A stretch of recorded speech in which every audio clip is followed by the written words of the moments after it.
should know. I have never really liked you at all. I cannot hide it anymore.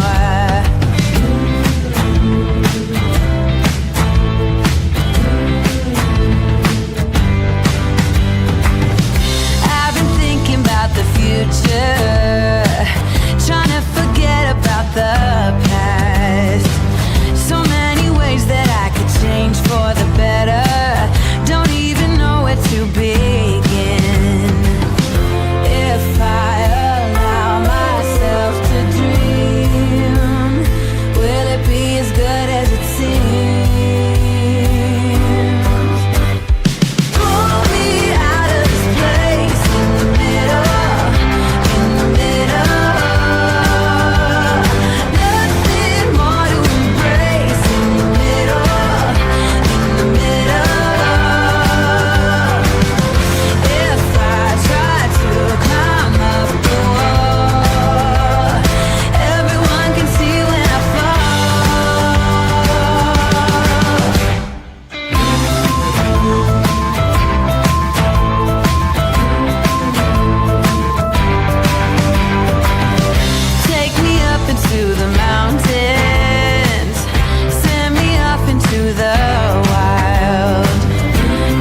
This is a true crime discussions channel. We speculate. This is all just speculation. Because it's true crime, it's for mature audiences only. There will be no children allowed, no exceptions. Everything on this channel falls under fair use. Please remember to like, comment, subscribe, and share. It's free. Hello, speculating family. It's so good to see you this here day. I'm so glad y'all are here with me. Thank you so much for being here as we talk about this situation. I have a view on this. I don't know if you guys are going to agree with me or disagree with me. I guess we'll see. We'll see how you guys feel when you share your thoughts, opinions, and speculations on this. We're going to go through some of the live streams that have been done on this, and I'm going to tell you some of the red flags that I kind of saw out the gate. I do have a document waiting on several more to come, so we might cover this more than just one day. Let me say hey to y'all. UTD, good to see you. Miss King of Anything, Mustang, Orange Rose, Edith is here, Southern Cats, you guys are amazing. Hannah UK, Shelby, my love. UTD, again, good to see you, my love. Thank you guys for being here. Cara, good to see you. Thank you for being here. Good to see you, love. It's doing that thing again, so I'm not sure. I want to say Bethina, but I could have you wrong. I know that this one is Soups. Are you Soups, Percy? But good to see you. I got to figure out why it's doing the at symbol and change it. Brenda, good to see you. Brenda said, I don't like the dog pile on her. It's awful. And TB sits there with drawn eyebrows to further humiliate her. Yeah, yeah. We're going to talk about it though, because I saw some red flags and I had to question some things. And you know, maybe you guys sharing your opinions and what you see will help me understand your side or a different side as opposed to my side. So as long as we share our thoughts and opinions and things that we see in a respectful way, I would really appreciate it. And I'm looking forward to having this conversation because you guys might be able to point out some things that maybe I'm taking the wrong way or misunderstanding, and I might be able to do the same for you guys. So super excited about having this conversation. And thank you, Brenda, for that comment. Just Jenna, aka Snarky Pants, good to see you, love. Donna, good to see you and thank you for being here. Cindy from sunny South Florida, it's so good to see you and thank you for being here, my love. Lisa Lynn, good to see you, love, and thank you so much for being here. Mustang Sally, I probably did that all off key and everything.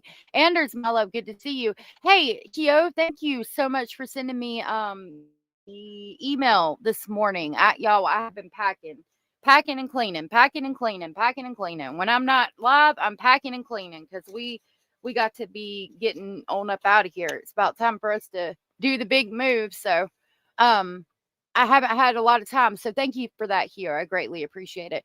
Curious Christine has been a member for 8 months. We almost got a YouTube baby. All right, baby. Curious Christine, it's good to see you, my love. Thank you so very much for sharing that milestone with us this here day. And thank you for saying yay, yay. I'm super excited. Thank you so much for the continued support. You guys are amazing, and I love you guys so very much. Hey, Lala, good to see you. Good to see you, Lala. Good to see you. Good to see you. There you are. Good to see you. Snarky Pants said, in my opinion, I don't have any idea what to think about all this, and I'm looking forward to hearing what everyone thinks. Me too. Me too. You're welcome. You know, I was being a smartass. I just wanted to make sure you were prepared. Well, no, thank you for that because it did help me. Because like I said, I've been packing and cleaning. I haven't had a lot of time to go through a whole bunch of things, so I uh I wanted to talk to you guys about it. So we're gonna go over here to my playlist that I have. Now like most people, I went through and I was listening to it. I put it on because this is gonna be the 9-hour live stream. And we don't got time to listen to all of it. I put it on while I was going to sleep and was trying to listen to it to see, what I thought about all of it. And I just I and I hope I don't upset y'all, but I just got some thoughts and I want to share it with you. Hey, Birkin Goth doll, YouTube is still drunk. YouTube needs to get off the sauce. All right, so I'm going to share the link. This is going to be from Lauren Mathais from Hidden True Crime. If you guys have not subscribed, please make sure you do so. I will also pin her link to the top of the chat box. Hold on just a minute. I got to access my live.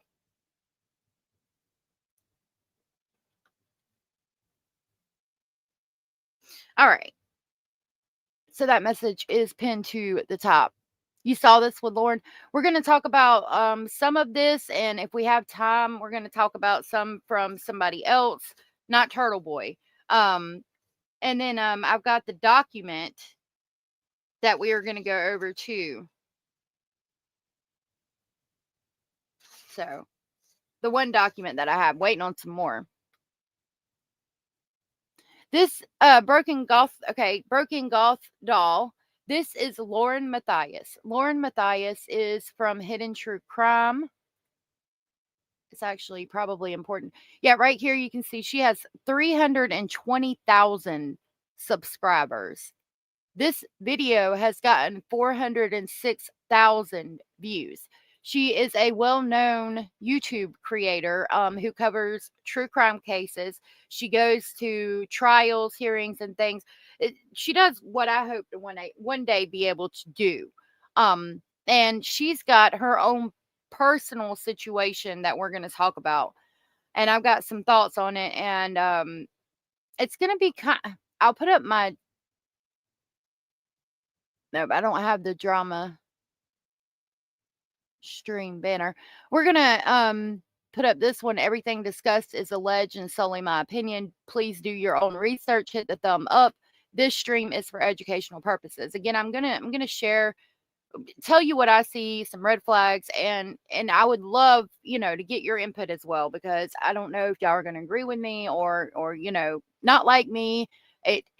We'll talk about it, and I just want to see if maybe I'm misinterpreting things. If you see it from a different perspective, I'm just super excited to talk to you guys about it.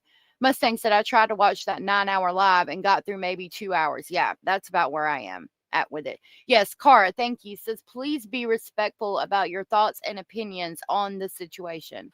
I cannot reiterate that anymore. Thank you, Cara, for saying that. And yes, ma'am, please be respectful and about your thoughts. Hey, JK. Says, Lala, I agree with you. And Lala had said, I'll be honest, I watched her channel often, but I can't get behind what she's doing with this. And that's where I'm at with it too. Strata, good to see you. All right. So let me quit running my daggum mouth. Stephanie, good to see you, my love. And we will get right on into this. Again, this is Lauren from Hidden True Crime. Her link is pinned at the top of the chat and in the description box. This is, and this live is kind of how we all found out. So we're going to start at the beginning, the way everybody found out, and talk about it. Like I said, we probably won't go through the whole thing, but we're going to start with the beginning. And this video is titled, I Can't Stay Silent Anymore. I'm being stalked and bullied and fear for my safety.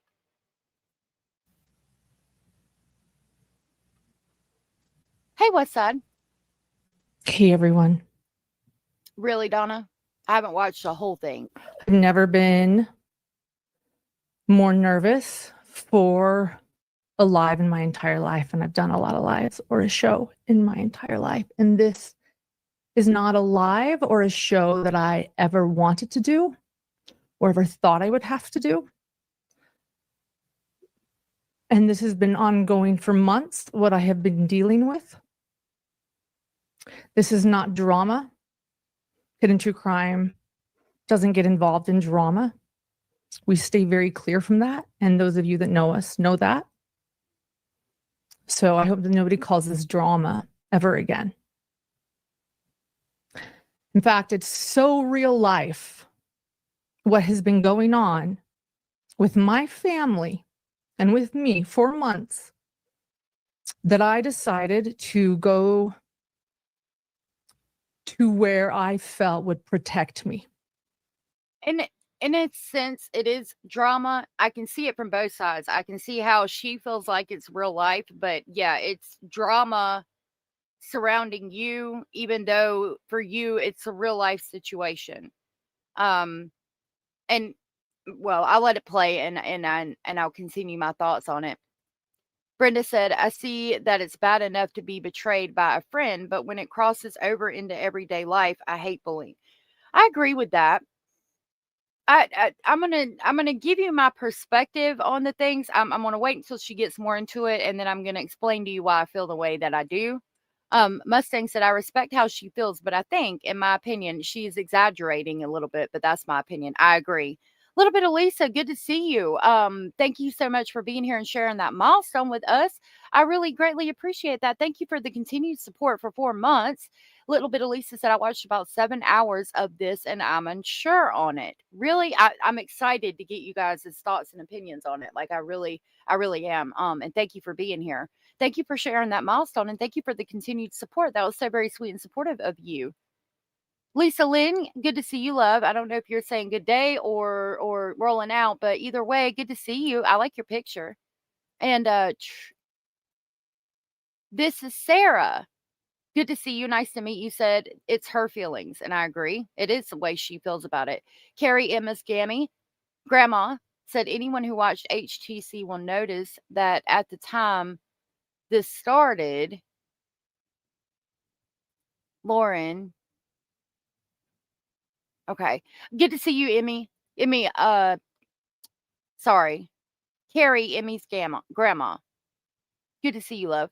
Miss King said, I do not watch her. I've heard that she is very quick to strike other channels. Yeah, we watched her. I got permission to go over the interview she did with Stephen Stern's parents. And she gave me permission to do that. I've never had any issues with her, but I try not to play other people's stuff as much as I can avoid it.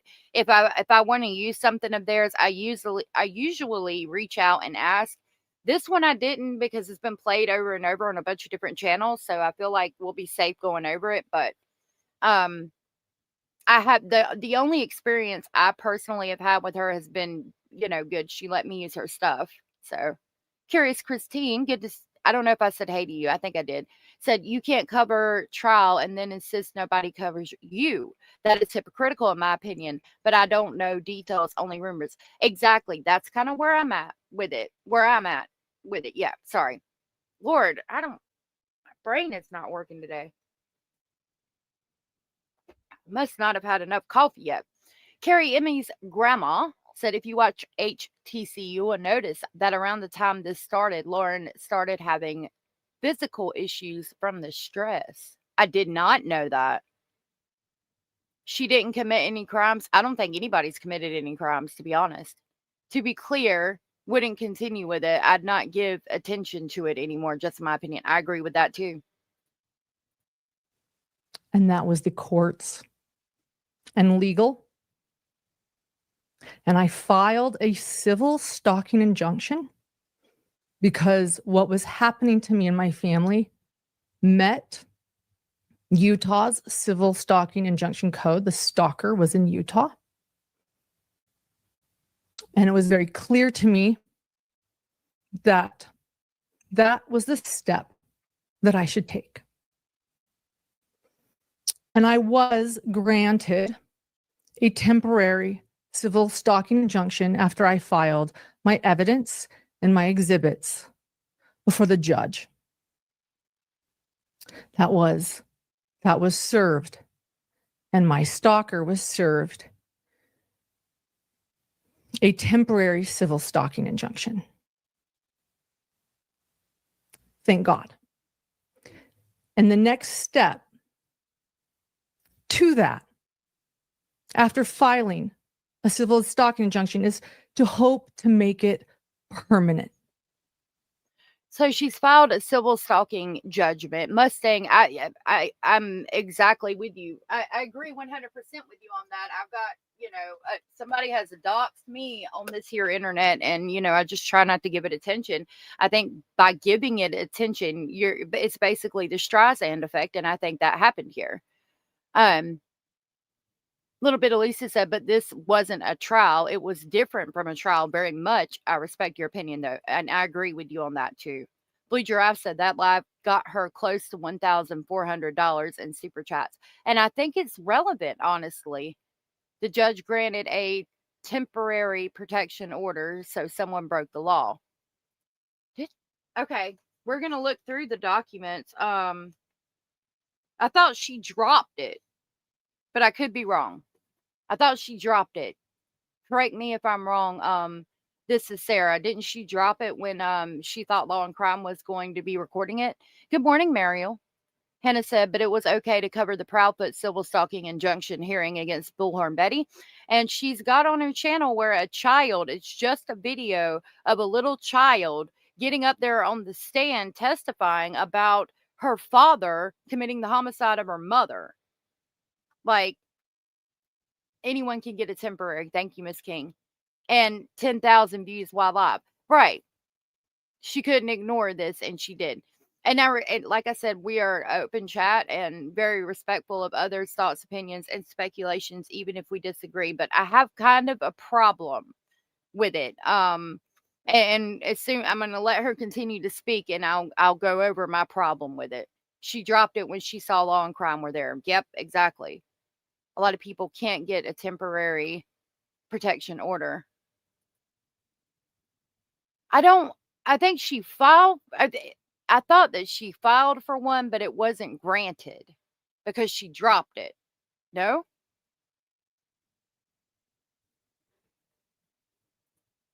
The initial RO was an ex parte order. Christina wasn't informed until after the ex parte was served to her. Okay. So the ex parte order. Okay. No, she got angry. Law and Crime was going to televise it, and she didn't want her 8-year-old on TV.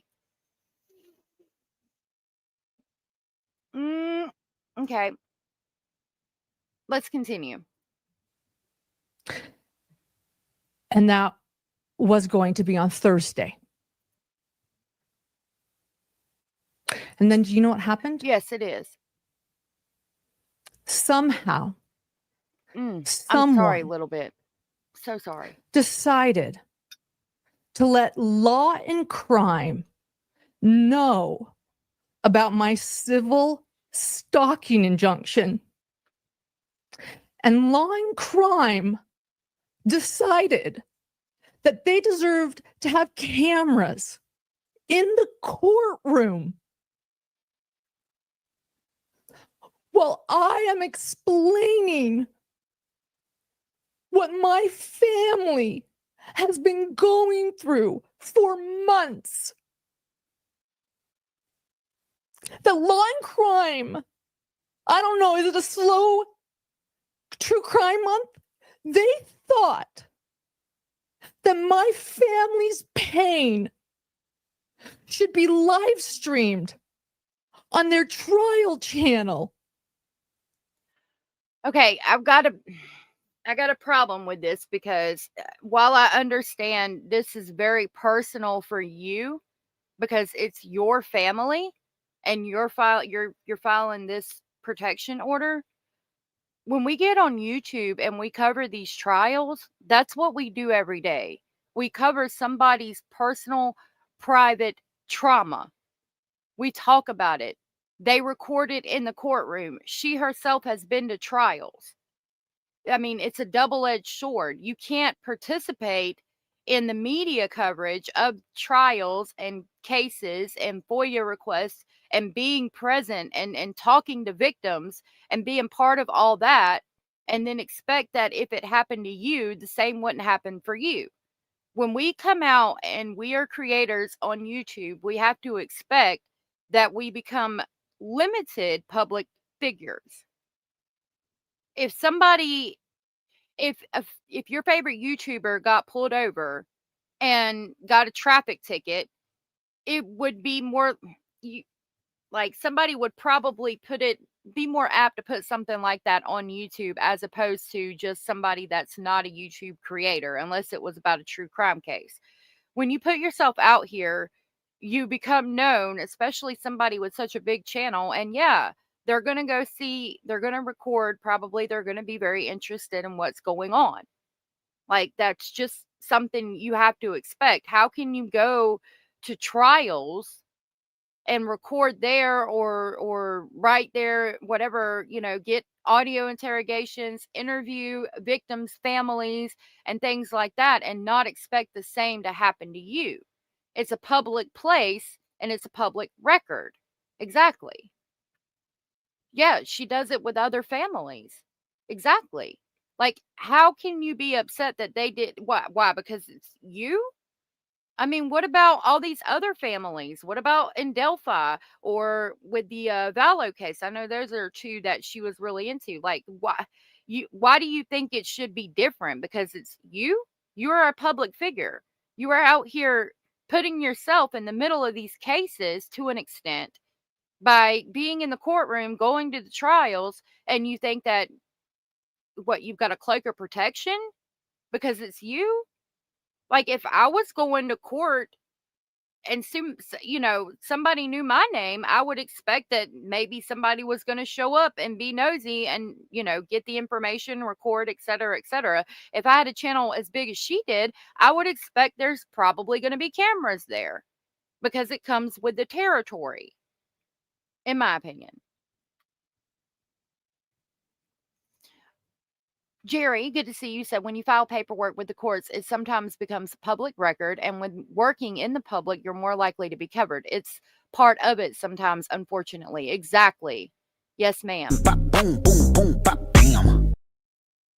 I have got the brain fog today, so I appreciate y'all working with me and putting things into words that are better, for that it's going better, explaining it better, because my brain fog is just horrendous today, and it seemed to just have started when I started the live stream. So thank you guys for putting it into words better than I have. Records received from the courts would have redactions. Exactly. That's another big thing. Hannah said, in Long Crime stated they weren't live streaming it. They were going to share clips and they would follow the court's instructions that included no minors being named or shown. Exactly. And most of the time, if there is a minor that has to testify, they don't, I've never seen them put that on camera. I've never seen a minor be on camera, even when they're live streaming a trial.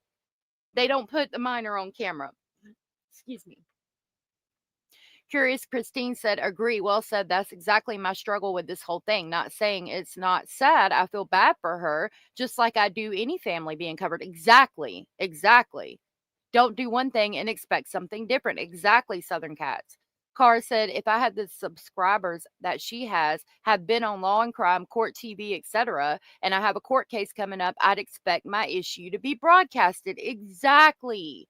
What makes you so different to where you think that they are not going to cover you? Of course they're going to cover you. You're a well-known limited public figure. Orange Rose said, I saw part of her live and it felt off to me. I did not like the way she covered Delphi. She's a turncoat, in my opinion. I unsubbed after Stephen Stern's parents interview. It made me sick. I get that. She didn't commit a crime. I don't think. I know Lauren didn't commit a crime. Infinite, good to see you, love. This is Hidden True Crime. We're talking about a stalking case, but I've got some different opinions on it. She hugged Becky at the Delphi trial. Becky Patty at the Delphi trial. Yeah, she works with victims of these things, from what I understand. Sounds like she thinks she's better than everyone else and entitled to privacy. Sorry, you put yourself on YouTube. You don't really get privacy, in my opinion. Exactly, Shelby. Exactly. You can't be out here doing all of this and expect privacy still. I can see her expecting different as she feels she is a victim. We do protect certain victims, and yes, we do, but she's out there interviewing victims and putting them on, So I don't understand how you think that it's okay to go out there and be in the trials and record all these victims and even have them on your channel, or go to court cases, record this, that, and the third, but it's not okay when they want to do it to you. She chased down jurors for interviews after the Lori Vallow verdict. Very careless. I did not know that, Blue Giraffes. That's insane. Her husband is a psychologist. give you a like, even though, okay, well, thank you, Infinite. I appreciate it, sweetheart. I'm not trying to sound bipolar. I just don't like that some channels are jumping on the bandwagon to bully her. No, and I'm not trying to. Again, I'm not trying to bully her, but I think that you can't cover these cases and expect that if you're in court, you're not going to be covered too. Again, when I come out on this platform, and my channel is a fraction of a fraction of a fraction of hers. But when I come out on this channel from the very beginning, I said, I have had a past. I have a criminal record. I have been to jail. I have had substance abuse problems because I mean, I figured that that information is going to get out anyway at some point, and it has. It already has. And I'm a fraction of a fraction of a fraction of that channel. And what am I going to get mad? No, I'm not mad. I don't want my information out necessarily. And I took the proper procedures to get it taken down. But at the end of the day, I expected it because I'm out here on YouTube. You're going to have haters. You're going to have people that don't like you. You're going to have people that dig into you. They can only get the information that you give out. So it's partially my fault for giving out information that I gave out. But as long as I'm honest from the beginning, which I have been, I've got nothing to worry about. But again, you've got to expect it. You've got to expect it. I agree with you. If Lauren was talking bad or treating victims unfairly, I would like to see the evidence. Yeah. She wants the best of both worlds, the privacy of not being a YouTuber and then all the views and clicks of such of being a YouTuber. Exactly. Fridays are perfect cheat days. They are. Hey, Abellis. Good to see you. You get you some sleep, love. Right. And if we're honest about our past, we don't got nothing to worry about. Yeah, get you some sleep, Abellis, my love. It's much easier to just be honest and just put it out there than to try to hide from it and worry about it all the time, in my opinion. Yep, exactly. Boom, boom, boom, bam. All right, and with that, we'll get back into it. I am a limited public figure. I'm just a mom who has a YouTube channel. And yes, I've become a limited public figure. I'm not Johnny Depp. I'm not Amber Heard. I'm not Gwyneth Paltrow. I am a mother trying to protect my family and my little boy. This is a problem for me. I don't like the way people bring children into things. That's just my personal opinion. Trying to protect my child. If she genuinely feels stalked or bullied, and you're trying to protect your child, I get that. That's 100% okay. But like, why not continue to say, I'm trying to protect my family? It's about my family, my family, my family, like as a whole. Like, I feel like you're saying my little baby child boy, throwing that out there to get more sympathy. Because it's more upsetting to think about a little baby child being hurt as opposed to saying, I'm doing this, I'm trying to protect my family, my family, my family. It's like somebody saying, oh my God, you put information out. I've got kids, for God's sakes. And it's like, we all have kids, for God's sakes. I mean, why are you throwing your kids out here like a shield in a line of fire? I don't like that. And that's a personal thing for me. Gwyneth Paltrow is a mother as well. Anders is Gwyneth Paltrow. Thank you for that, Anders. Little bit of Lisa said that's a play for sympathy. Exactly. I think what we're watching is a highly functional, mentally ill individual who needs drama and chaos to survive. Since she is so well spoken and put together, she is able to easily manipulate. I think there is a mean girl aspect to this, in my opinion. This is what she does to others. She's not excluded. I agree, Chris Marie.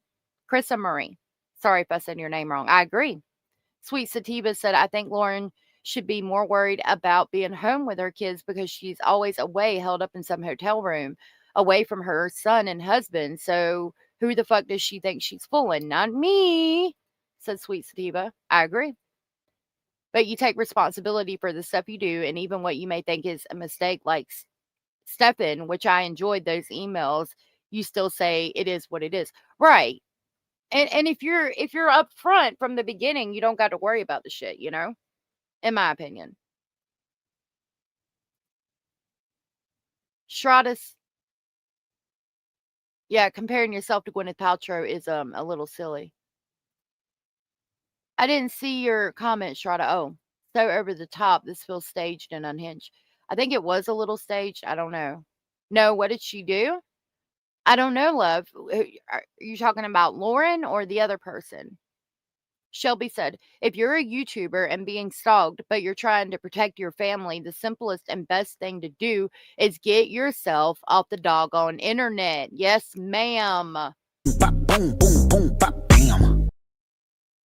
Yes, ma'am. Yes, ma'am. Either nobody's done anything yet. As far as we know in the video, I might be talking a little bit ahead of myself. I'm gonna try to like let her explain it a little bit more. It is her job. It is her job. And she makes a living from it. So it is a little bit harder, okay? But how this all started is the biggest problem for me. I mean, her husband is a psychologist or whatever, so he needs to get his wife help. I don't why? Let me stop. Good to see you, CR. Oh, thank you for being here. I don't know why it's doing the at symbols, but thank you for being here, love. I think that she should have talked to a psychiatrist first before putting it out on the internet. But again, you're upset about Law and Crime reviewing it and putting this stuff out, yet here you are doing it. So to me, it's like you said, okay, if anybody's making money off this situation, by God, it's going to be me. Law and Crime's not getting the money off of this situation. If anybody's going to make some daggone money off of it, by God, it'll be me. So that's a little off putting to me, but that's just my opinion. Mary, good to see you. Barb, good to see you. Don't misunderstand. In spite of some things that fell off, I also feel sympathy for her. I do. I do. And oh, Crime Wars. Okay, thank you for that. I do feel sympathy for her because I think she feels very upset about it and very I think in her life and in her world it is very upsetting, scary, and she doesn't want to deal with it, okay? But it all goes back to some mistakes that she herself made. She would not be in this situation if she had not done some of the things that she did. And I'll let her get into it. I know. That's why I only did it one time, and I said, "Let me stop." But I apologize. I do apologize. I feel sorry for Lauren, and also think she is exhausted. She's obviously really upset because it's gone on for months, but I also think she's being a bit of a hypocrite, in my opinion. Thank you. Yes, I think that's the best way to put it. Do people forget they had to make money before they got on the internet? Yeah. Challenge the argument, not the person. We all have an opinion. If you want to change someone's opinion, sway them. Thank you for that. Yes, ma'am. Kyo. Thank you, my love. All right. Sweet. As long as you are respect. Oh yeah, we welcome all opinions. Infinite possibility. Let her finish. I keep And I pausing am a it. journalist who has never, ever in my life heard of anyone streaming a civil stalking injunction. Now, to be fair, Max, good to see you. I could agree with that. I don't know personally. I haven't looked up anybody streaming a stalking injunction. And if they have never streamed a stalking injunction, and this is the first stalking injunction they ever chose to stream, that's a little off-putting for me. Like I can see where she's coming from with that, but again, I go back to but you're a public figure. Limited public figure, but public figure nonetheless. So you had to expect, I mean, you should expect that somebody's going to record it. But I can also see, like I said, her side. If they've never streamed a stalking injunction ever in the history of streaming trials and court cases, et cetera, I could get how she's upset about that. I can see it. I can see both sides of it. Sweet Sativa said, I think there's some huge things in those texts, and that's what this is all over, in my opinion. Plus, there was rumors she had an affair with someone who was closely tied to Lori Vallow. So there's that. Yeah, I don't know about the affair thing. I've heard about it, but that's my biggest thing here. When you get out here and you're talking shit in text messages, like if she'd have never did that, then she wouldn't have to worry about this. The biggest takeaway from this is don't say shit behind somebody's back if you can't say it to their face. Especially if you're a creator. If you're a creator, you have to expect that at some point during your career or creating on YouTube, somebody is going to try to get close to you and might get close to you that will release everything you say when you have a falling out with them. So just don't talk shit. Like, it's that simple. Don't talk shit. Or don't, I mean, if you're going to talk shit, have the balls to say it to their face. Being out here talking shit about victims, I mean, what? Like, you should have known better than that, in my opinion. It's not good for your company. You're not representing your company in a good light when you're out here talking shit. Text messages with people you trust or not, in my opinion. She made a lot of money, in my opinion. In my opinion, her poor child might be more traumatized by her reactions or overreactions than they were by the actual incident. And they might be just, I want to be very careful about that, but they might be. Lord, let me just grab a couple of the bigger ones. I'm never going to get through this. I got to stop. 9 hours, and she said she only took one bathroom break. I didn't know till the other day. They have the Grayson service dog there held up in the hotel room with them. Poor dog. Oh my God. Hannah said, did you get the court voice recording? Yeah, judge's words are damning the Lord, in my opinion. I do have it. Hopefully I can play it. Don't waste your phone on YouTube. Save it for emergencies till you can charge it. Yeah, save it. Yeah, till you can charge it if your phone's going dead. Hey, Parabola, good to see you. We all know that absolutely nothing we do on our phone is private. Exactly. Like, just don't talk shit. But I believe they streamed some of Toddy Westbrook stuff. That was civil. Okay. I can respect the heck out of someone who owns their shit, like them or not. I can respect that. But Lauren doesn't do that. Exactly. Like, if you fucked up, come out here and own it. In my opinion. Ever. It is not something you do. And why? Because it's someone that is being abused, that is attempting to escape something dangerous. Real quick, Hio said she has a habit of letting people in her phone to read her things. As she stated on this live, she is letting Grayson in her phone to read everything by her own admission. And yeah, I agree. I agree never personally with wanted that too, to do Kate. this live. Mary. But because of what Law and Crime did, I had to dismiss exactly my civil stalking injunction. No, ma'am, you did not. No, ma'am, you did not. You could have went through with your civil stalking injunction, even though Law and Crime was there. And I feel like if you were genuinely afraid for your life, you would have done it regardless of Law and Crime being there. Because at the end of the day, if it was me in that situation and I'm genuinely afraid for my life, I'm going to say, Law and Crime, it's real messed up that you're here recording me and my family going through this.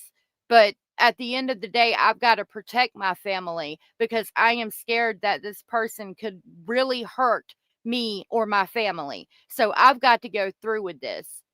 So you make your money off of it. I hope it feels good and I hope you can sleep at the end of the day. That's what I would have said. That's what I would have done because, again, at the end of the day, if you're genuinely afraid for your life, you're not going to care who the fuck's there. You're going to want to tell the judge your story or your side or whatever and get that protection that you need. Point blank, period, to keep your family safe, in my opinion. Right, Cora? The stalker and everyone would have her address. I think they have it already, but I mean, that's a good point. They probably would have it already though, because usually it's on the court paperwork. I watched hours and hours of her content. This is not her real voice. This whole issue just really gets me for some reason. And it could be her real voice. I don't know. One could be more of a presentation, and then the other could be, normal. I don't know which would be which, but yeah, they could get her address from a search engine. Like, it should be on the court documents. I just find it disrespectful to people like myself and others who have had or presently have an RO due to DV or other circumstances. I'm so sorry you're going through that, sweet sativa. And it is because, like, I mean, I don't want to put you on the spot, but if somebody came in, if a news agency came in and recorded you when you were trying to get your restraining order, would you have dropped it just because they were recording you, or would you have still went through with it and said, no, I'm genuinely afraid for my life and I'm scared for my family, so I'm going to go through with this regardless of who's recording me because I have a genuine fear for my safety? Carrie said the girl that's stalking her was caught going through Lauren's phone without her approval. She called one of them annoying and a bully. And I get that, but the only way, okay, if I left my phone sitting out beside you, Carrie, Emma's grandma, you wouldn't be able to get in it because you don't have my information. Like, she created the ability for her to go do that. Not only her address, she talks about personal info at some point. Okay. I would have had to go to Law and Crime directly and pleaded with them not to, but they wouldn't have stopped me moving forward either way. Exactly. And I would make sure people knew I went to them. Exactly. I would have went forward with it and said, it was messed up that Law and Crime recorded my civil or my restraining order hearing. They've never recorded anybody else's restraining order hearing. And so I had to pour my heart out on the stand, and Law and Crime recorded it, and they put it out here for your viewing pleasure while but I still went, but I had to go through with it to make sure my family was safe. Let me hush. I'm gonna highlight y'all's comments. I'm gonna let it play and try to just highlight y'all's comments. Because I am never, ever going to let my child's mental health be live streamed for entertainment. But it's not her child's mental health. It's a restraining order that she was getting against somebody else, and her child's mental health was involved by proxy and maybe not even necessarily needed to be heard. Again, when Law and Crime records, they don't they don't show the children's testimony, and sometimes they don't even include it. And they said that, from what I understand, they were going to record it and edit it, not live stream it. So therefore, more than likely, they would have edited her son's testimony out, even if he did get on. If it, then that's if he did get on the stand. He might not have even been needed to get on the stand or any kind of case. It was civil, right? Sorry about, yeah. They wanted continuance and didn't get it, found out Law and Crime asked for media rights and then dismissed it. Yes, ma'am. Thank you for that. Exactly. I don't like when people use the courts or their children as weapons because feelings have been hurt. I just can't help but to believe Lauren had said and done some pretty scrappy things. This seems very fake. And I think at the end of the day, that's what it is. You did and said some things that don't look good for your business, and you can't do that. Like, you've got to expect that if you're texting somebody, especially a group of girls, that shit's going to get out. So don't say shit that you don't want get out and read by everybody. In my opinion, her performance here really reminds me of Amber's Heard's "My Dog Stepped on a Bee" performance, right? My personal opinion is she dropped it after the debacle had passed at CrimeCon, and they were not able to get a continuance to further prevent her from her First Amendment right to free speech. I could see that too. Well, why bring your child to court if not needed? Yeah, that's a good point. I mean, she referenced him, like, sometimes what I meant by that is, like, sometimes the judge doesn't call the child to the stand to testify. And so maybe they would not, there would be a chance that maybe they wouldn't need him to testify. I could be wrong about that though. She said her stalker got mad that Lauren called her annoying. To be honest, that woman is annoying. I watched some of her shorts. They are all about Lauren. Yep. I wrote some negative comment to her during Delphi trial. Then I stopped watching their channel except for the interview with Stephen Stern's parents. Yeah. Angela, real quick, good to see you. This seems this is what she does for a living. You would think she would know that they don't show children. Exactly. Exactly. The stalker's name is Christina, as the temporary restraining order was dropped using the word stalker is sort of overstepping and partly defamatory as she hasn't been charged. Yeah. Let me thank you for that. And I'm going to try to remember to continue to say Christina, because I don't think Christina is a stalker, and that's just my opinion. And I find it disgusting that anyone would want to do that to me or my family, a civil stalking injunction. But you do it, you record people's families all the time. I get FOIA reports on people's families all the time. When we're out here working in true crime community and the true crime cases and the FOIAs and all the things, we've got to expect it to be done. You got to expect to be doxxed. You got to, I mean, that's the chance we take. That's the risk we take by coming out here on this internet. When you're on the internet and you're doing these things, the internet is going to internet. I don't know what to tell you about that.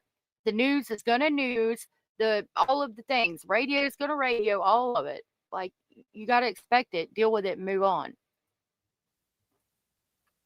My 8-year-old's mental health is not your entertainment. But again, I mean, and I hate to keep pausing, I don't think anybody was trying to use her 8-year-old's mental health specifically for entertainment. I think they were recording the hearing itself, not specifically going there to hear what her son had to say. I think it was everything all at once in general. I don't like the way she keeps putting her son in the forefront, like, oh, Law and Crime said, oh, Lauren is going to court. Is her son going to be there?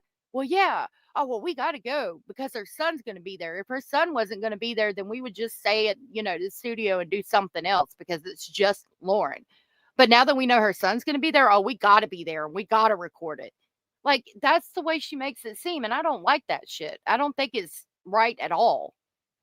It's ridiculous, in my opinion. I wanted to keep this private.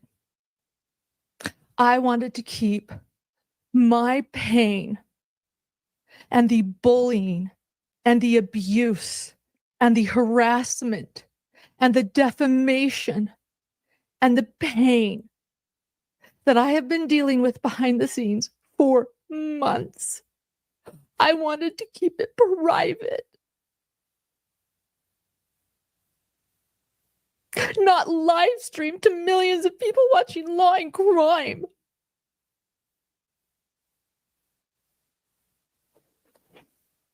And so, if Law and Crime thinks that my family's pain and emotional turmoil is worthy to be on their channel, that they're going to be pool, which means they can share it to all media platforms. This is just for everybody. Just like all the cases we cover are for everybody. I mean, it is what it is. Exactly, UTD. Using her child as a shield, melodramatic as fuck. In my opinion, she seems to be the one putting all the information out. Exactly, Jerry. And so what am I supposed to take from that other than you said, if anybody's going to make money off this, it's going to be me. Sweet Sativa said the fact that she wanted Christina to get 30 days in jail plus $6,000 fine plus ankle monitoring for 5 years. Get a grip, Lauren. I didn't know that that's what she wanted to happen. I'm not up to date on everything. If that's true, That's absolutely insane and sick, in my opinion. Carr said, ma'am, you're a public figure in the true crime world. You should know better that nothing will be private. Exactly. Yes. Bop, boom, boom, boom, bop, bam. That's part of it. That comes with the territory. We can't be out here submitting all the FOIAs, going to all the trials, talking to all the victims, doing all the fucking things, and not expect that if some shit came up to do with us, that we wouldn't be broadcast. I think her child may be upset because Lauren herself is upset, not directly because of Christina. Yes, ma'am, exactly. And I see that happen way too much out here, too, and it makes me sick. According to Lauren, her son knows enough that he has problems eating. And I mean, again, that's going to be because more than likely he's stressed out because his mama's stressed out. She knows the filings are public. There was no way she expected full privacy after the very public things that happened at CrimeCon in front of Anjanette Levy from Law and Crime. And so again, is it for optics? Because it appeared to be for optics at CrimeCon, right?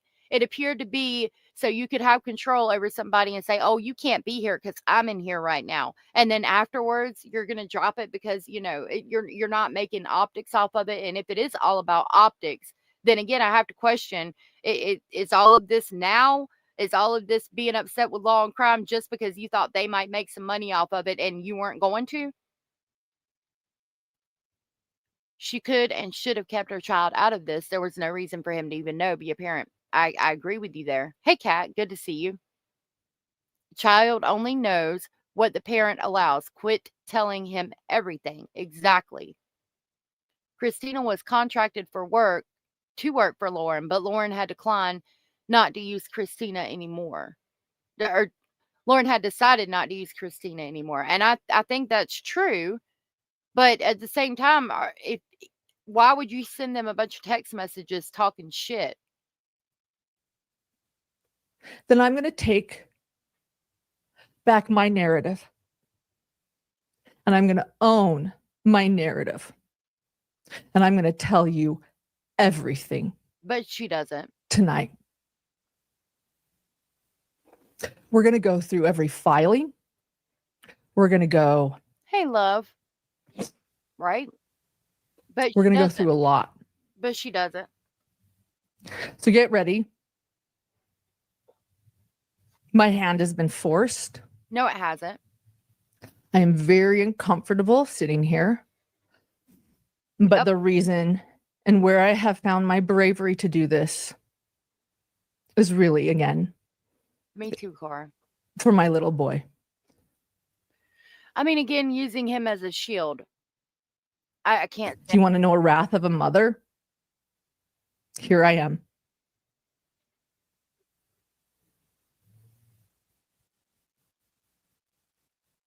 I mean, again, though, she acts like they're targeting her child. She acts like if Law and Crime, because right now she's talking about Law and Crime specifically going to the courtroom and recording her. Again, she acts like Law and Crime got on the phone and was like, "Oh, Lauren's got a court date. Not real interesting. Oh, her son's going to be there. Oh, we got to go. We got to go. We got to record everything her son says so that we have that. And we got to live stream it. And we got to do all the things just because her son is going to be there. Never mind if it was just her. Like, fuck that. Her son's going to be there. We got to get that on recording. Hell yeah.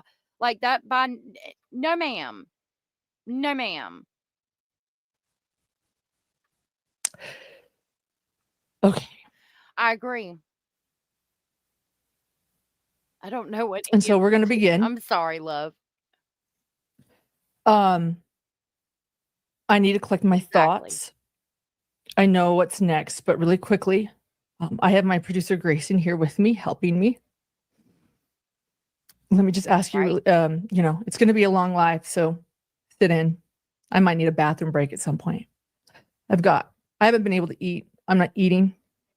So I have root beer here for sugar high. I have my water. Really quickly, Grayson, do we want to start with what a civil stalking injunction is in Utah? Or before? Okay. So let me share with everyone now. Do you have that pulled up? It's going to be a really raw live. Get ready. Oh, we're ready for nothing.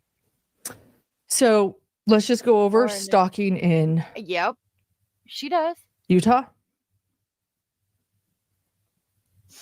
I agree with you.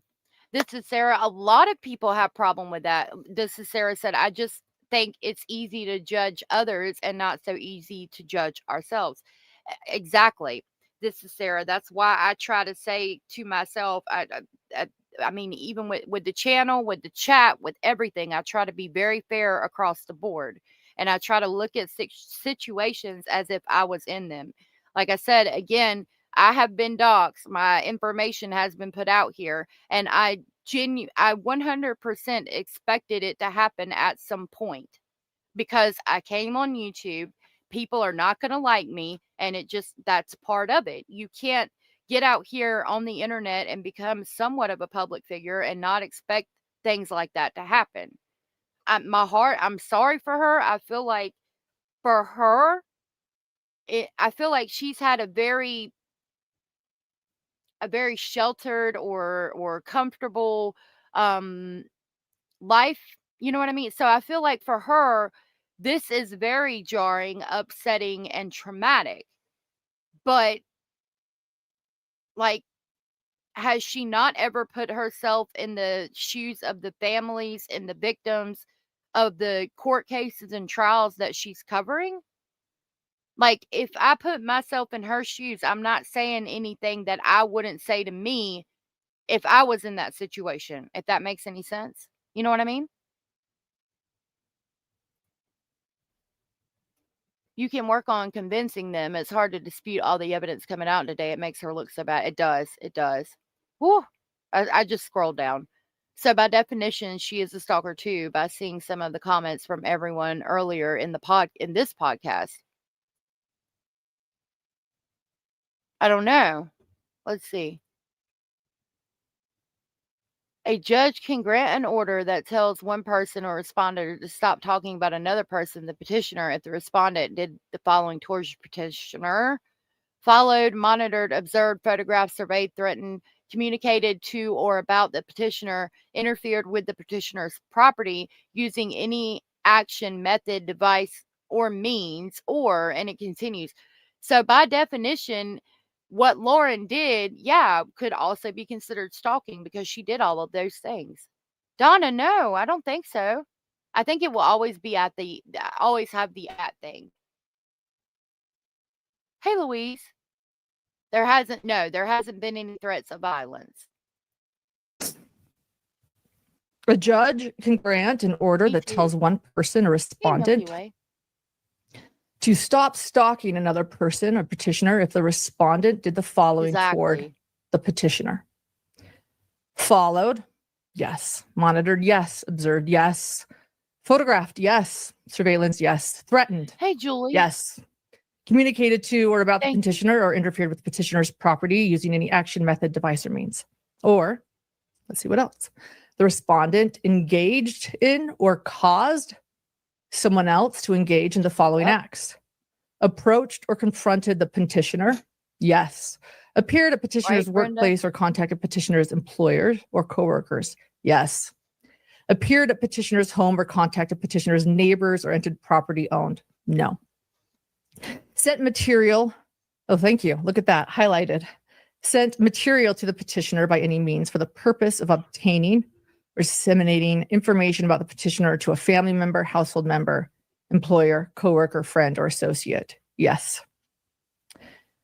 Use a computer or the internet, text messages, or any other electronic means, yes.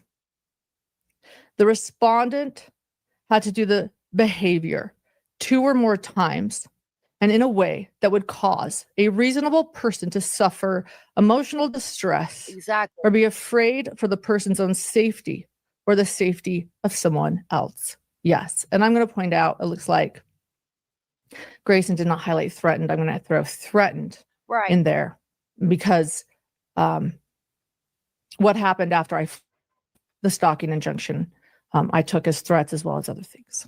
You can decide for yourself because we'll go through it all.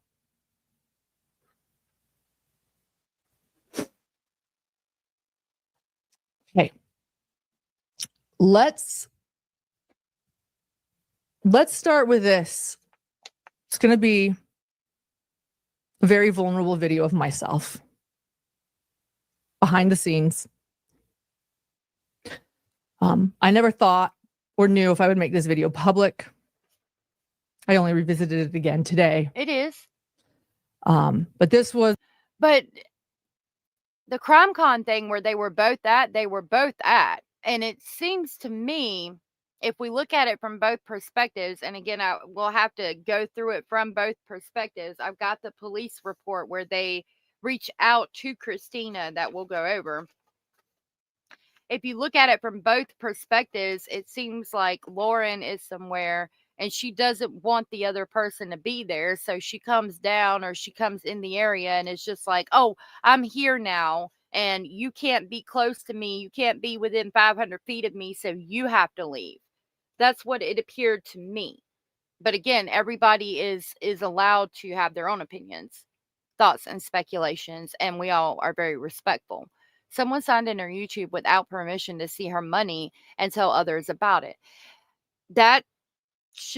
Whoever did that should not have done that if it was done. But again, how did they get into her YouTube? Like, the only way they could have gotten into her YouTube is if she gave somebody the password or she was hacked. And she tells the police at some point that she was hacked and then later admits that she gave out the password.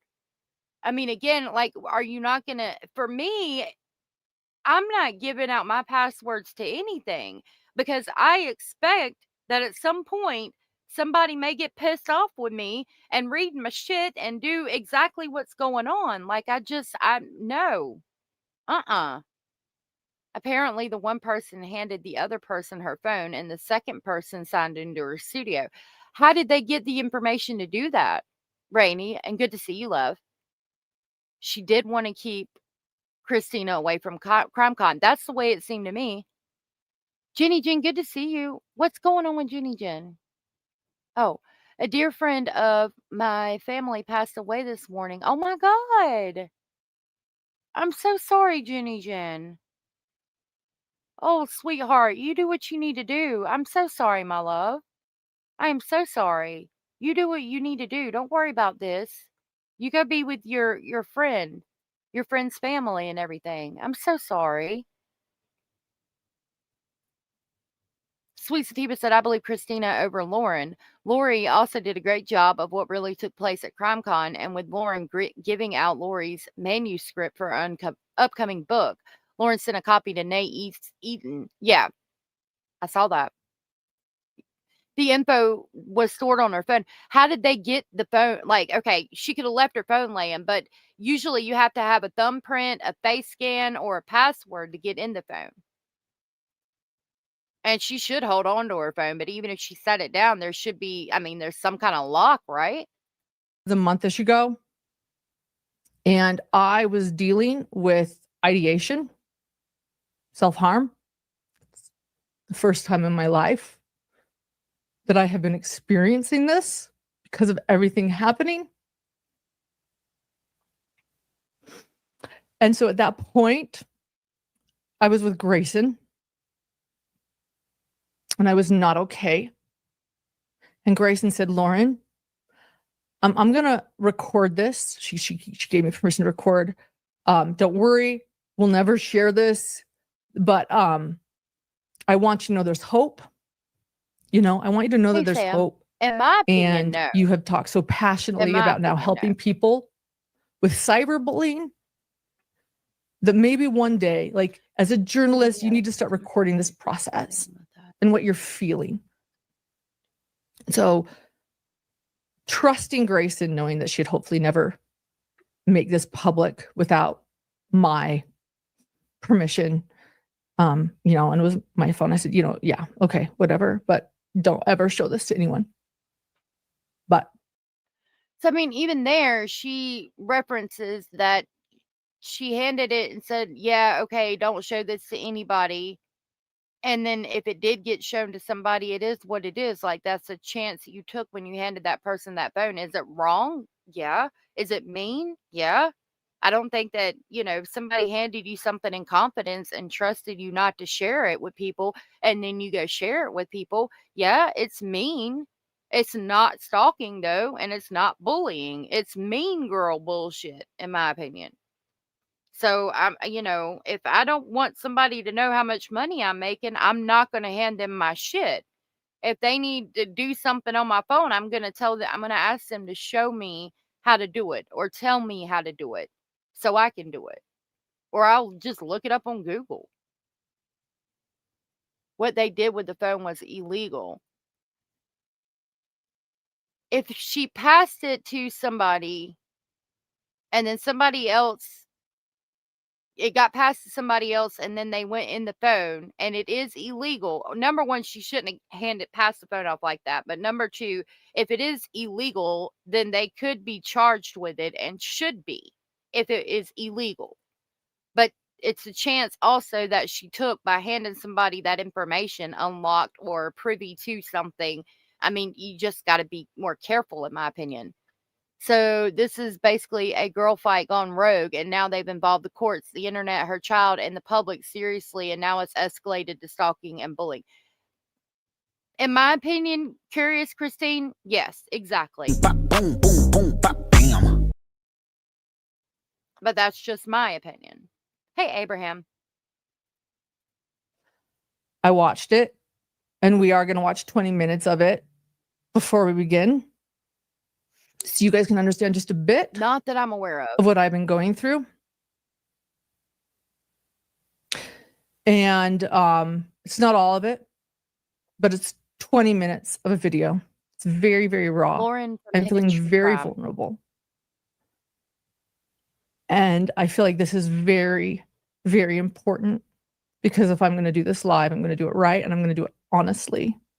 This is going to be a very honest show. So, and then after that, we'll go through everything else. So let's I agree. watch this. Whether or not this goes through, I don't know. I think that's where I think I'm willing to start talking. Because Okay, my first reaction to this was, why are you recording yourself in a bed crying? And then she references that they started recording herself like that because she didn't know if it was going to be used in a documentary. Like, okay, you think that you're, big enough, well enough known, this much of a public figure that there could possibly be a documentary made about the case that you're involved in, but at the same time, don't think that Law and Crime should record it because you're not that much of a well-known figure? Because she legit said that, again, she recorded this or had Grayson record it because she didn't know if it was going to be used for a documentary. Yet Law and Crime's not supposed to record you. Like, why do you think there's going to be a documentary? Like, you think you're a big enough public figure for a documentary to be made about a stalking case, yet Law and Crime can't go and record you because you're not a big enough public figure? Like, again, you can't have your cake and eat it too. I agree.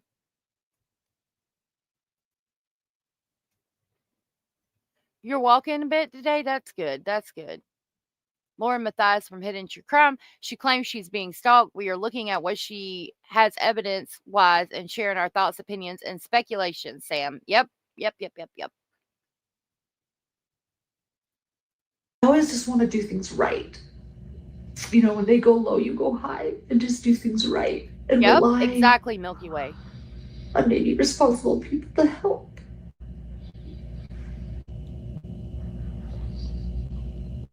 But I don't know if that's going to happen in this situation, and that's okay. But if it can't happen in this situation, that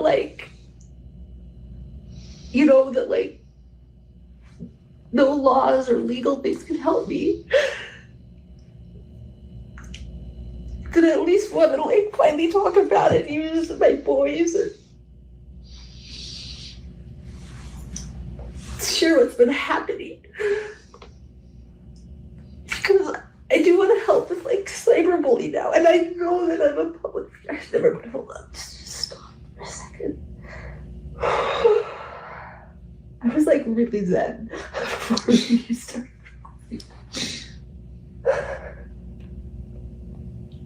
So you know that you're a public figure to the extent that you're recording yourself in a hotel room bed crying because there could be a documentary made, yet Law and Crime's not supposed to record it. No, in my opinion, and this is my opinion solely, you didn't want Law and Crime to make money off of what you wanted to be a documentary of the shit that you went through because you shared text messages talking straight cash shit about people, in my opinion. That's just my opinion. She only got a day ticket for the event. Okay, wait a minute. What now?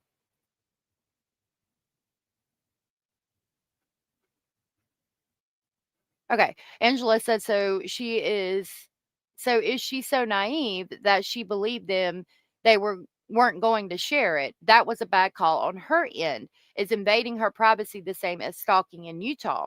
I don't think so.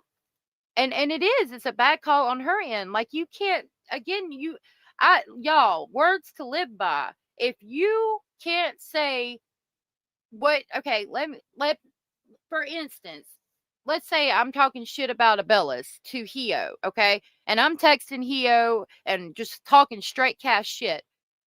You need to live your life like that person's going to go show Abellis. Because a lot of times, the mean girls out here mentality, like people will become your friends, especially if you're a well known YouTube creator and things like that. They'll become your friends. They'll try to trick fuck you into doing shit like that just so they can tarnish your name and your reputation and all of that. So I live my life like I'm not going to say anything about Abellis to Hio that I wouldn't say to Abellis's face. Now, I don't, I know that Hio wouldn't go and do that. And I know Abellis wouldn't. And I know that, my mods wouldn't do that. But again, I'm not talking shit about people either. I don't got a reason to talk shit about people. I love all of you very much. And I'm not bitching about shit. Like and again, like if you're a YouTube, like why are you talking shit about the victims? Why can't you be grateful for the opportunity and the time you had to spend with them, for the ability to help them get their story out? Like, why are you talking shit about them anyway? Is my question. Hey, Kalisa, good to see you. What? Hold on. Are you saying that happened right now? Are you relating it to the phone? If I left my car running in the driveway and someone steals it, they stole it. And you've got a point.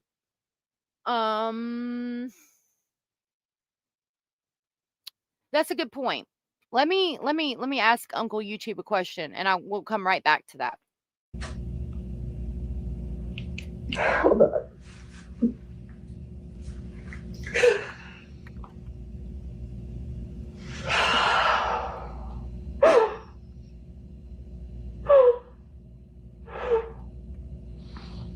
Sorry, I can't even like process something. I don't know. Oh, should you fucking Kleenex? I'm sorry.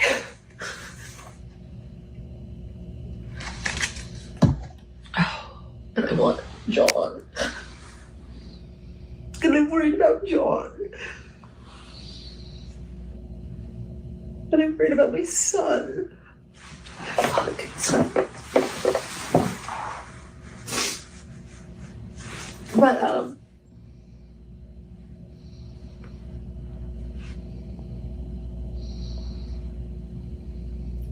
let me just think, sorry. So it says in Utah, it's generally illegal to go through someone's phone without their permission. Unauthorized access to a person's phone can be considered an invasion of privacy, which may lead to legal consequences under various laws, including the Computer Fraud and Abuse Act, or CFAA, and the Stored Communications Act, or CSCA. These laws prohibit accessing electronic communications and data without consent, and violations can result in criminal penalties, including fines and imprisonment. Therefore, it is important to respect privacy boundaries and obtain consent before accessing someone else's phone or data.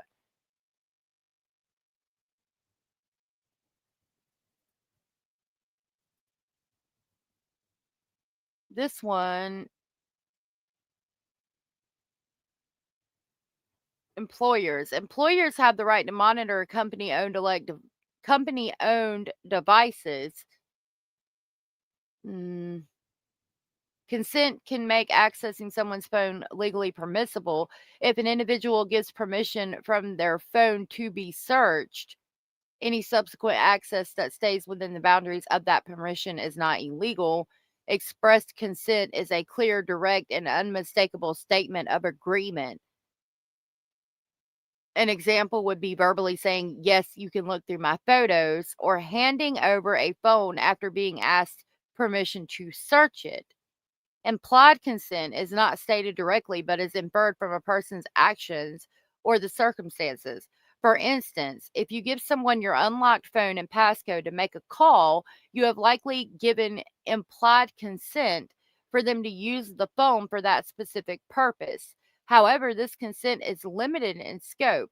Permission to make a call does not automatically extend to reading emails or browsing social media.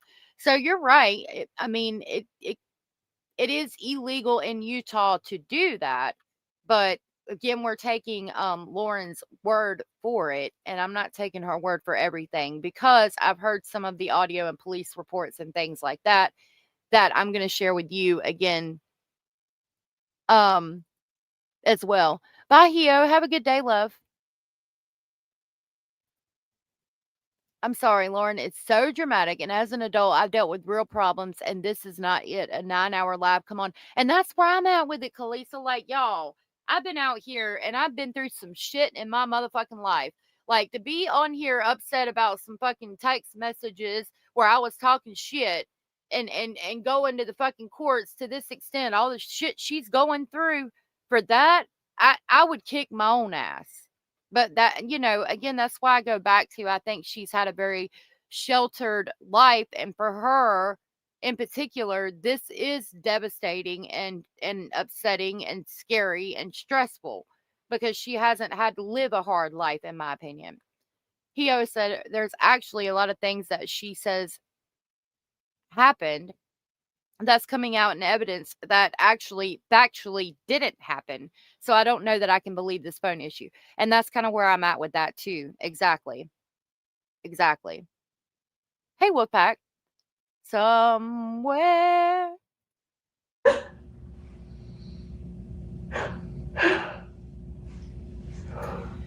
Everything's gonna be okay. So for her, everything will be okay. It's big. It really for me, will. it's not. But I'm like a Right? really You know what I resilient mean? person, in my opinion. It's texting. You're good. What? You're good. Is it John? Mm-mm. It's actually your Vicky. And Technically, yeah. and it's gonna be okay. But I just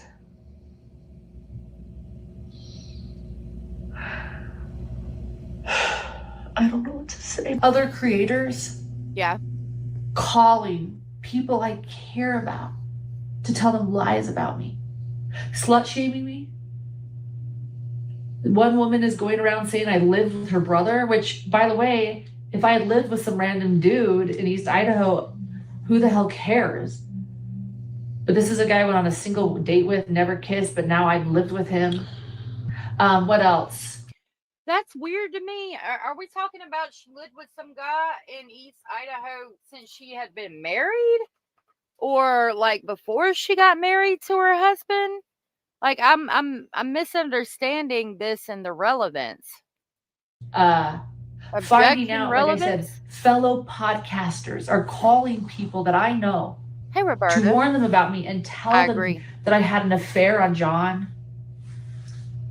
with an investigator in the Daybell case that John knows really well and is friends with.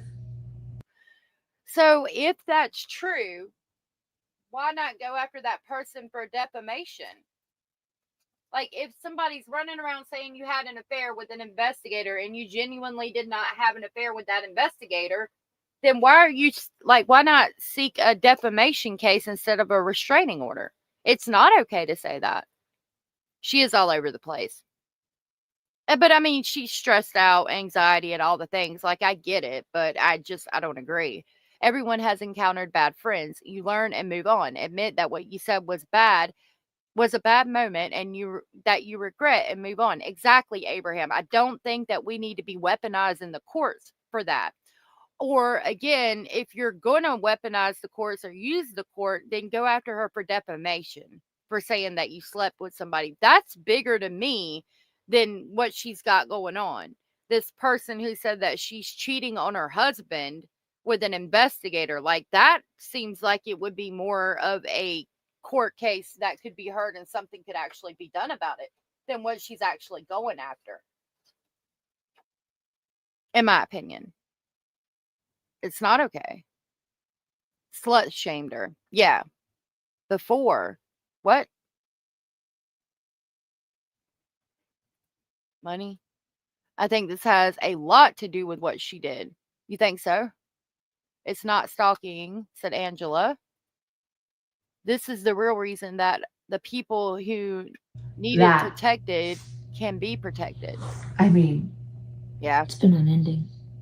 The things I've had to continue to clarify every day, and then when I finally feel like I get a hold of it, so it's not just like the cyberbullying that's public. It's what's going on beneath the surface. That's so cruel, and none of these people have been willing to, like, fucking reach out to me. People that know me, that I've been kind to.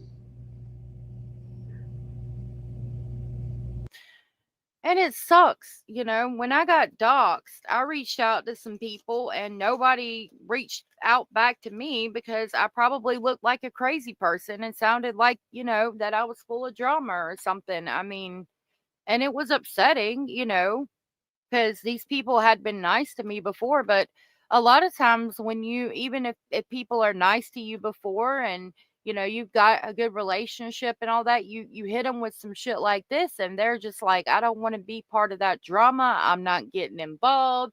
It don't involve me, so therefore I'm staying the fuck out of it.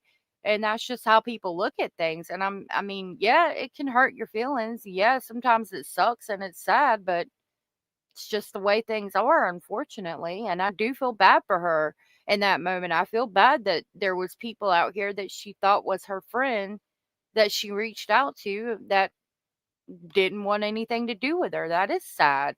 And I hate that she had to go through that. But I mean, at the end of the day, I don't agree with her reasoning behind all of it. Right? She clearly wants to be left alone. If she really did have an affair, then yes, this here is what it boils down to, in my opinion, of course, right? Sounds like kind of a waste of resources, police, and court for high school petty bullshit drama. That's where I'm at with it too, Shelby. They're both getting attention. Yep. I think she became paranoid and came close to a breakdown. John should have had a good talk with her and sent her to an inpatient psychiatric or psychologist. And maybe she should have got some intensive therapy. Maybe that would have helped. You know, I hate that I was doxxed, but at the end of the day, I was doxxed because I'm out here on the YouTubes and they can't get information that I don't put out. It is what it is, you know. I feel Lauren weaponized the restraining order. She knew the woman bought a ticket to CrimeCon for all of the days, so she made sure she got there first so she could kick the other lady out and video it. And I'm there with you right now. I'm there with you right now. That's how I feel too, but that's just my opinion. She blocked them, unblocked them, but she's claiming they're following her in real life when in fact they are in the same circles for work. So it's hard to see the stalking claims, in my opinion. Yeah. I didn't know they were working. I mean, I knew that some of them had worked with her or by proxy, but I didn't know they were like in the same exact circle. Well, she's filming the other girl too, and we'll get to that. Let me stop running my mouth and play it. Are going behind my back telling people lies about no evidence. Never mind that they're supposed to be journalists. Right. You have Lori Hellis, someone I've been good to that I've never brought up before. I was always good to her, claiming that I gave out 10,000 copies of her book and she's telling everyone, to the point where we had to get an attorney. But I've never sent out free copies of her book to anyone, ever. Yeah. Telling the person that originally sent it to me Right. that I did that to them. Exactly.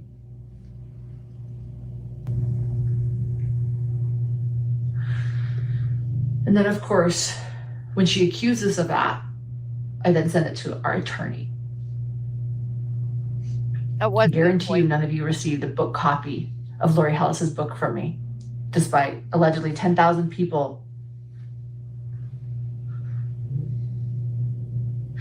Now, if we can get to it today, we're going to go over the claims that Lori made about that. And the claim was that she ran into Brian Enton and said, I haven't got my copy of the book yet. Would you send me one? And Brian Enton sent it to Lauren from Hidden True Crime. And then Lauren from Hidden True Crime started passing it out or doing something to that effect, because it seemed like to Lori, she was trying to basically kind of get in front of it or do some underhanded shit in some way, shape, or form, which wasn't very fair and wasn't very nice to Lori. And Brian, to the extent that allegedly Brian Enton reached out to Lori behind the scenes and apologized for giving the book to Lauren, because he wasn't aware that Lauren was going to do that shady shit with it. And yeah, at the end of the day, it's high school drama. It is more embarrassing for her, and it caused the Streisand effect, in my opinion. A good journalist gives you the news. They don't try to make themselves the headline. Boom, boom, boom, bop, bam. But she just thought that, oh, not me. Nate Enton. I'm sorry. I said Brian. I meant Nate. Thank you for the correction, Jay. True crime is a small world. Lauren is pretty full of herself, thinking this woman is at the same events, and that means she must be stalking the woman. Right. I mean, in that and the fact that, oh, Law and Crime's not going to record me. How dare they? You know what I mean? I saw the group of messages Lauren sent out about Lori's book, and Lauren sure did ask if anyone wanted a copy. See? It probably was. It probably was Nate and not Brian. And I apologize. It probably was Nate. Oh, sorry, I didn't mean to hit the mic. It probably was Nate Eaton. Did anyone... The Streisand effect, lovely bones. Barbara Streisand said she did not want her house in the Hollywood Hills, anybody to fly over it, because she didn't want anybody to know where she lived or something to that effect. And so it then by proxy made everyone look at the address to see where she lived. So you're putting it out there. Oh, I don't want this information to get out. I don't want Law and Crime to put the information out, so I'm going to put it out. And then, that doesn't make any sense, because you're just putting it out yourself. Like it's drawing more attention to a situation that there should have been no attention drawn. There would have been no attention drawn to in the first place. Allegedly. I know I'm speaking wrong, but you guys understand what I'm saying. CR said, did anyone watch it in its entirety? She kind of brought it up upon herself by giving the manuscript out like it's candy, from what I gather. Yeah, I haven't watched all of it in its entirety. How would she get a 10,000 manuscript belonging to an author? I'm confused. So Nate Enton had it, and then she asked Nate Enton for a copy. From what I understand, we'll get into it. The idea I'm that not we were gonna play all purposely of changing this. our time, by the way, too. Exactly. No, we had to get a Yep. babysitter. I don't know why. Doesn't Hey, matter. Crystal. Doesn't matter. But it's like Hey, Beta what Brain. this group mob mentality has been doing is taking all these old beefs and they're reaching out to them. And there was a whisper campaign is the best way to say it. It's adult bullying, it's group bullying. It's believing without seeing. Screenshots of mine have been shared. Some when I've been angry at other creators. got over it later. Those have been being shared. But maybe you shouldn't be texting people when you're angry at other creators, with the expectation that none of it's going to get out. Like, if you are texting people that you work with for your company, for your brand, you've always got to be presenting yourself in a respectable manner, because you're representing the company with every text, with every email, with every screenshot, all of it. You're representing yourself and your company. So, I mean, it is what you present it as. If you want it to be recognized as being, the utmost, the best, et cetera, then you need to treat it like that at all times. I want her, I think she should have friends that she could vent to about things like this, but maybe not necessarily friends that you work with, or maybe talk to your psychiatrist or your husband alone about it. That way, it's not getting out.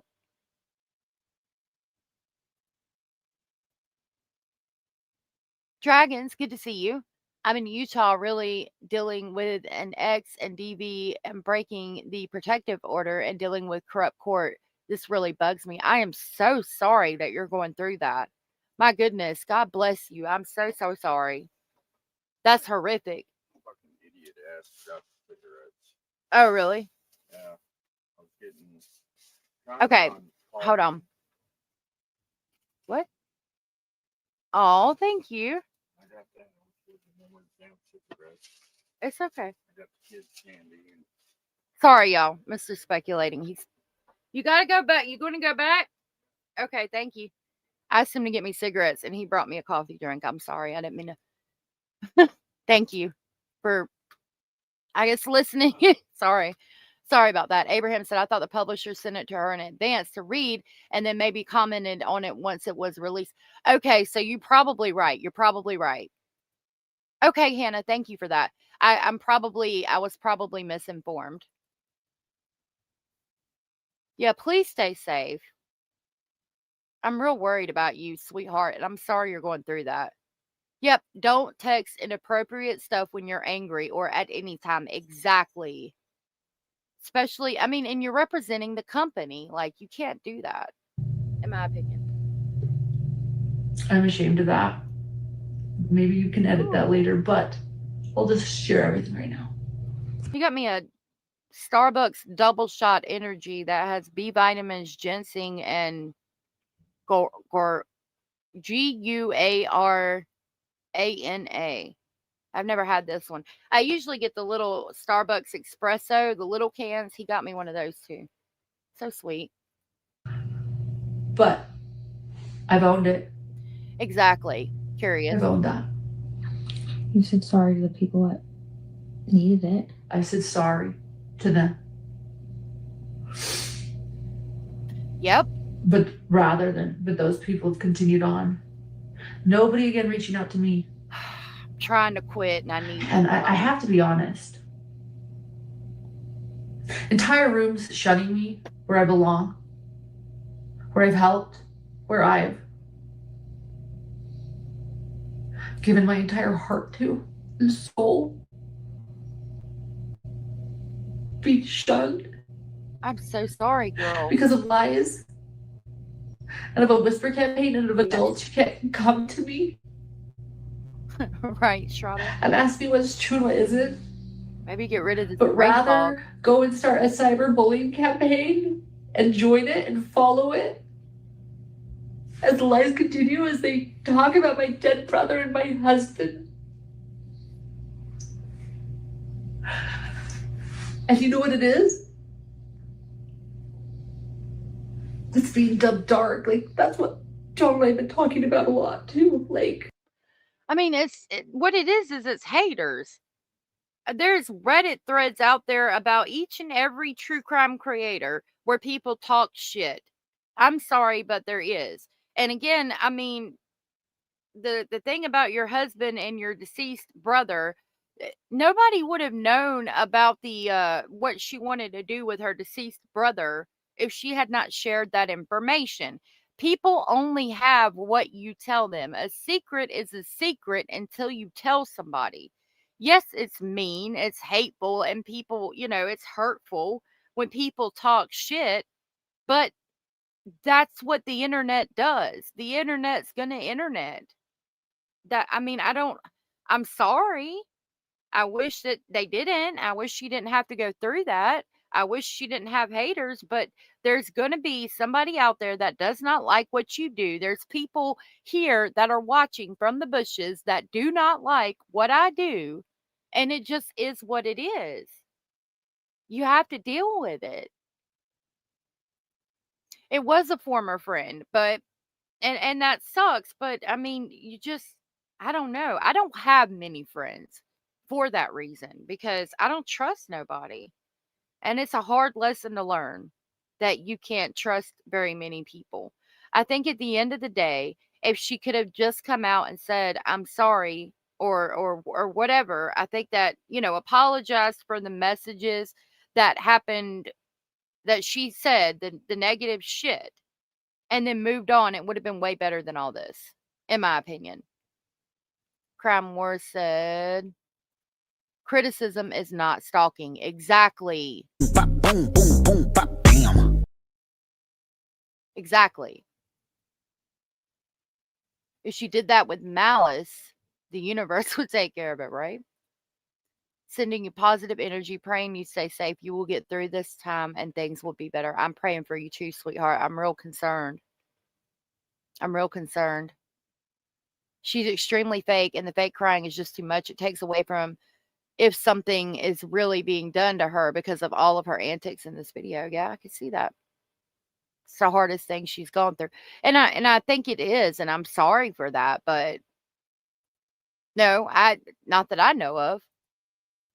Anytime I think I'm going to go off on someone through text, I put the phone down and go outside.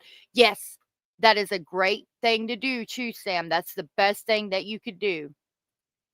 KKC, good to see you. It's not her first rodeo. I think she's reaping what she sowed. Probably, yeah. Look how many views she got. I know, Mustang. It's insane. I think since social media emerged, it's worsened based on hiding behind a keyboard instead of your face. I agree, Lisa. Did Lauren and Christina meet via internet for groups? I know Lauren said she was deeply invested in many fake groups for true crime cases. I think it was at a court case.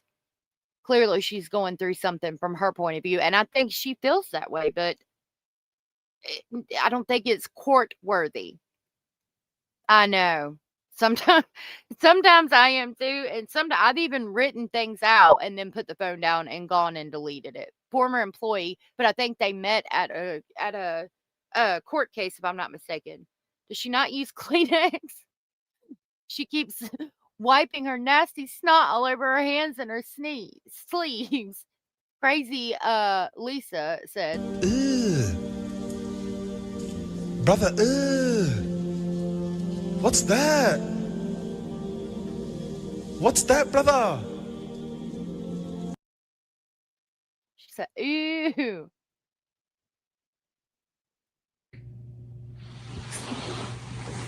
I feel like I'm like Charles Vallow running around, like trying to get people to understand what's going on and trying to figure out what's happening, and no one will talk to me. Yeah. And then all of a sudden I get That like was gross dark. too. Yeah. And then I'm like, it's not me. I'm good. This isn't me. Right.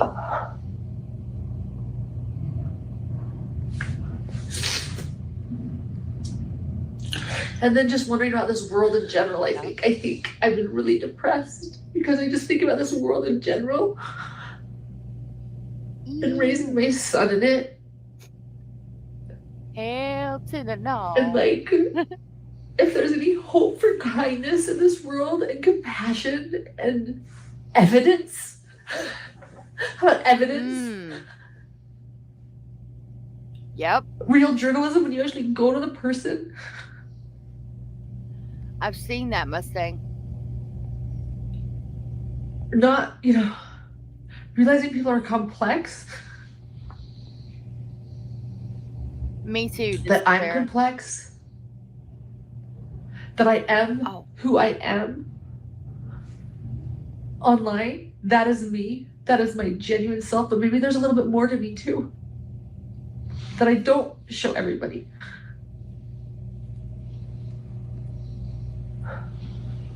And just because I don't see it doesn't mean. I know, over here recording this video like a straight savage. Couldn't even put it in the direct mode, in the landscaping position. Over here recording like a straight savage. Hey, another one to say. Good to see you. Nice to meet you. Teaching your kids only of what to do in case of something bad is okay. Yeah, I agree with that. Barb said, I think some things should not be aired on YouTube. I agree. I agree. Here goes the tissue, no doubt. I don't know if that I'm not. And if people are wondering, document, yeah. For a documentary, if I've stopped talking to more people online, my friends, my hidden gems, yeah, I have. Again, you think that you're important enough that you need to document things for a freaking documentary, but you don't want Law and Crime to record your RO hearing because you're not that much of a public figure. You can't have both. You can't have both. I've been around a long time. I've seen some major bullshit. Don't trust anyone on YouTube, especially friends. Yep, I agree. Listening to everything so far, it appears she pulled her son into things. Nothing so far was directed toward him. Exactly, Angela. Exactly. Oh, a name here. Good to see you. Because my chat's being freaking weird. Edith, this is a hidden true crime. Lauren Mathais talking about our RO. She was trying to get. Because I've always wanted to communicate and be close to hidden gems. But as I've done this past year, I've learned. All right, I'm not gonna that they actually, there's a lot of them that just want to destroy me ahead a little if they don't get out of me what they want. And if I don't act the way they want me to act or say what they want me to say. All right, we're going to get into where she starts dropping the text messages and things. Then they want to destroy me. Or if I speak up, I think a lot of this too is I've always spoken. Her own hotel if she needed space, and that upset her too. I just couldn't figure this. This contract worker then asks if it was the one I had on. Okay, I'm going to go to the end of her hotel thing because I know some of you don't know the story, so I'll let her play through the story and we'll just cover everything that we can today. We've got tomorrow too, so maybe we can continue to go over some of it tomorrow. This is Sarah. She said the reason she had her person recording her in that room, in the hotel room, while she was crying and all of the things, was in case to document everything in case she needed it for the documentary. Like she's going to make a documentary of what's going on with this restraining order situation. And you can't think that you're enough of a public figure that you are going to have a documentary made about the restraining order situation and then not by proxy think that you're big enough for Law and Crime to come in and record your restraining order interview. Again, it tells me that like you didn't want Law and Crime to make money off the situation. You wanted to make the money off the situation with your documentary. You can't have one without you can't have one and not the other, not expect one and not the other. We don't need 9 whole hours of this. I want to let you guys get the story, but we just kind of skipped ahead past all that crying so she can kind of lay out what happened and start going through the text messages.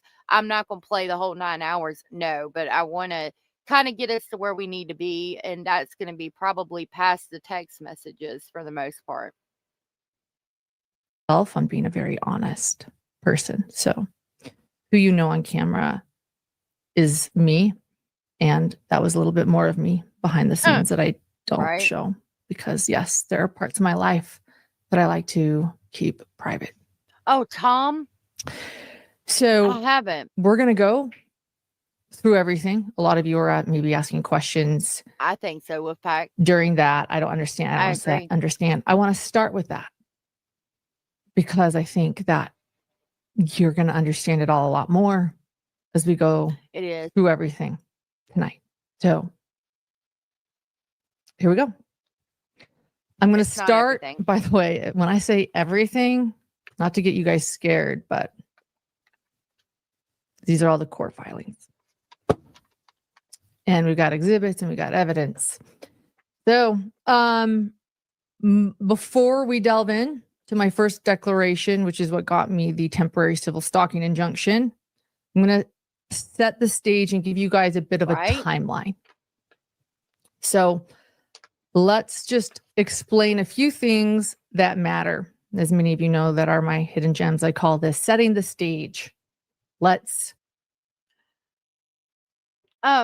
This is Sarah says she's already famous by YouTube standards. Exactly, to the extent that she's been on court TV, she's been on Law and Crime. So how do you? I mean, you're not doing the restraining order because they're recording. I don't think so. I don't think so. I think that she thought that they could possibly air it and make money off of it, and she wasn't going to let that happen. I think the fact that they could have possibly made money on it is more important to her than what I think. That was the issue, and she threw her son out in front of it, saying, "Oh, my child's mental health," to make it look better, and not necessarily better, but to play that sympathy card, the victim card, in my opinion. I'm not one to participate in body shaming, but her insecurity shines through all the plastic surgery she pursues. Yeah, I agree. Should your actions be enough if you are honest and genuine? Yeah, they should. Her stalker claims she was having relations with her brother to impregnate herself with his semen. That's just gross and wrong. Yeah, it's going to talk about that. Let it play it. The Botox makes her look hard when she had such an angelic face. Yeah, there's a lot. Public perception seems to be very important to her. Set the stage before getting into all these documents. And that takes us to April of 2024. I also want to point something out. I am not going to use my stalker's name during this video. So I am going to refer to her as my stalker. That is what I will be dubbing her. April of 2024. And she's one of them, is when it all begins. That is when I meet my stalker in Boise, Idaho, at the Chad Daybell trial. When she shows up for a few days attending as public. She's public. She's interested in the case she's watching. She introduces herself as a fan of my podcast, and she gifts me a cell phone microphone and a tripod. Sorry. I also meet another fan of the podcast at this trial named Lori, also attending as the public. See, and I'm going to let her tell the story, but it also bothers me that again, just going back to what Mustang said, there's a lot of creators that think that they are better than they really are. Referring to people as fans of your YouTube channel, of the podcast, that's weird to me. I would never refer to y'all as fans. Oh, I have fans. Like that. I don't like that. No. You guys are part of our speculating family. We get together, we conversate. We're all on the same level. Like, to describe somebody as a fan, you're putting yourself above them and they are below you. I don't like that. Like, it goes back to thinking that you're better and bigger and all of the things. I don't like that shit at all. Not to be confused with Lori Daybell or Lori Hellis.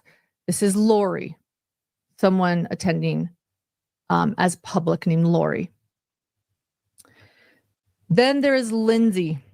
Lindsay is a podcast producer, and Lindsay starts doing part-time production work for me at this trial. She's quite good. She's very talented. And then there is my stalker. And my stalker, I think she said, yeah, that she gave her a cell phone and a microphone from the beginning. That's how she met her. I do believe. I've seen the video and accounts of this. She's full of shit. In my opinion, I agree with you. 1, why address them? 2, using stalker is meant to antagonize. 3, say your piece without the dramatics and move on. Pop, boom, boom, boom, pop, bam. Exactly, Abraham. Exactly. Also public. She is public with the channel. Right. And that's the thing. Like, exactly. We're allegedly speculating friends. Exactly. Like, I would never refer to y'all as fans. I'm not putting myself above y'all. We're all the same here. We all get together. We all talk about our thoughts, opinions, and speculations. I don't like that shit. To my fans, no, that is expensive. It's an expensive gift right out the bat. Accepting a cell phone from a random person is so unsafe. They could put a tracker on it and other programs to where they can see everything that you are doing. Everything. I don't know if you heard him. He said everything, and I said everything. That's a thing we got. I don't know if y'all heard him. Probably not. This is Sarah said too much ego. Yep, exactly. also befriends Lindsay and Lori. And Lindsay, the Absolutely producer that not, is there, Marcellus. starts doing part-time production work for me during this trial. And my stalker and Lori become friends with Lindsay, along with another woman named Janice. Now, a few things to know about Janice. Janice, I don't know her very well. This is our history, though. She was noticed by me in Daybell Facebook groups early on, years ago. I was in a lot of the Daybell Facebook groups where a lot of information is, a lot of the insider scoops. And she was quite funny. Her posts were very funny and witty. And and that I thought that at first. And then her posts turned into what I consider bullying. I know everyone has a different definition of that. It's what I consider bullying. Here are a couple of them posted in groups just to kind of let you know what I saw. Here's something making fun of Colby. And here is one where she's sharing a video titled "Let's Talk About Kay Woodcock." And Kay, this video, luckily it is no longer on the web, but it defamed Kay Woodcock and lied about her and essentially implied that she was complicit in her grandson's murder and that she didn't do enough. It was a very cruel video. Kay is a victim in this case. Her brother and 7-year-old boy were murdered. Were murdered. Like the way she says that to just pull at your heartstrings and the way she holds it out. I don't like. I would like to see, in order for somebody to feel comfortable enough to post things talking shit, there's already been other people posting things, in my opinion. Like at some point, somebody tested the waters with some of their posts talking shit. And so I would like to see, everything that happened around this time point. Did you post something talking shit? And so she felt safe enough to post something in response, would be my question. If you are mature and confident in yourself, you don't feel the need to address and defend from rumors. Exactly. I agree. I wonder what they have to say about all this as they were close to her. Who? It may just be me, but rumors and lies don't need to be addressed. You don't go around fixing things that aren't broken, in my honest opinion. Exactly. Poor boundaries. I could see that. Yep, Sarah. I don't know. She's too dramatic, but her quote unquote stalker went too far in some instances. Defamation would have been a better charge in this case. I can agree with that. Like if you really felt like you needed to do something, I think it would have been better to go with defamation instead of stalking. But I've seen bits and pieces of the other side that we're going to try to get to today. I disagreed with John many times. It felt like he was easily manipulated by people he was evaluating. Really? I haven't seen anything by John. I now think she used them for views. If Lauren has the temporary protection order or permanent order, then Christine's work would have been affected. That might be seen as vengeful, possibly. Yeah, yeah. Her crap takes away from the reason you made this channel. I love you and our family. Some days you get me through. You make a difference. Oh, UTV, thank you. You guys make a difference to me too. And I'm telling y'all, sometimes us talking gets me through the day as well. Really, you guys have made me feel better on more times than I can count on both hands and both feet. I've come in here being sad, upset, and depressed, and we'll get to talking about stuff, and I just really enjoy it. You guys make my mood better, and I love our speculating family so much. We have the best chat on YouTube. Thank you for that. Kobe is very much for Lauren. My heart goes out to Colby, and I could see that because she was very involved in the Daybell case. And people are doing videos about her. And Janice liked to advertise those videos, and she was a mod in those videos, a moderator.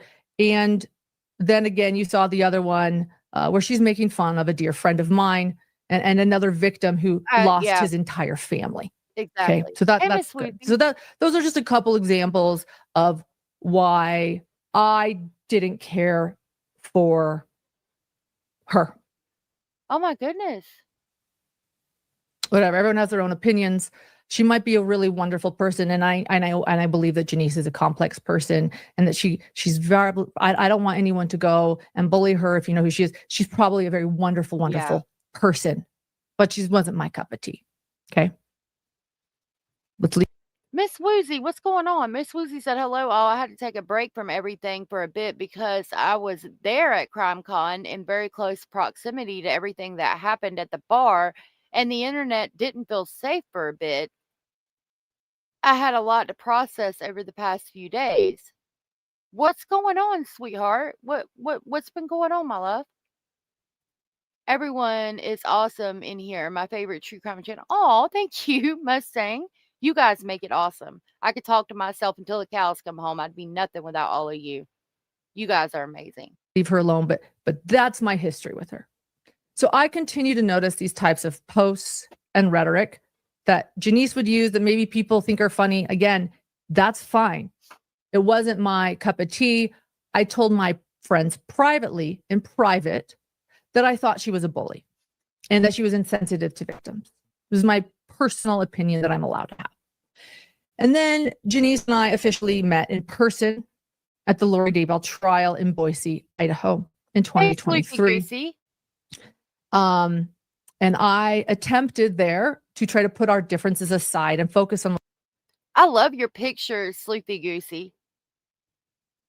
You know, I have a goosey named Goosey as well. It's nice to meet you. Miss Woozy said someone tried to hack my Facebook, an old account that was already hacked, and I suspect it was someone involved with all this, so I just took a breather. Oh my God. I'm so sorry, Miss Woozy. Are you okay? Let me know if there's anything I can do to help. I know some of you have emailed me, and I promise you I will read them this afternoon and get back to you guys. I like being in a chat that I'm not keyboard lynched for having a different opinion. Me too. And I'm glad that you guys have all created that here for all of us. Those of us who were there only had the info that we could see with our own eyes, and it's been pretty eye-opening to see all the documents and other evidence. See, I wasn't there, but I've already learned a lot just seeing some of the documents and videos. Your subscribers are your supporters, people who believe in the work you are doing and recognize that it's good work. I equate a fan to someone who has an artist trait that someone admires and likes. I can see that, and I can agree with that. And thank you for the compliment. You guys are amazing. I agree. Watching and listening to you and interacting with our allegedly speculating family definitely can turn my day around, especially when I'm feeling down. Yep, Stony, exactly. Hey, crazy mama. I'm totally fine. I didn't go on any lives or anything, so I haven't been as affected as other people, but I feel really bad for my friends. I'm so sorry. If there's anything I can do to help, let me know. It's storming. I'm so scared of storms and I live in Oklahoma. Oh no. Oh, thank you for the compliment, crazy mama. I appreciate you running an open, respectful chat. Yeah, thank you guys for making it that way.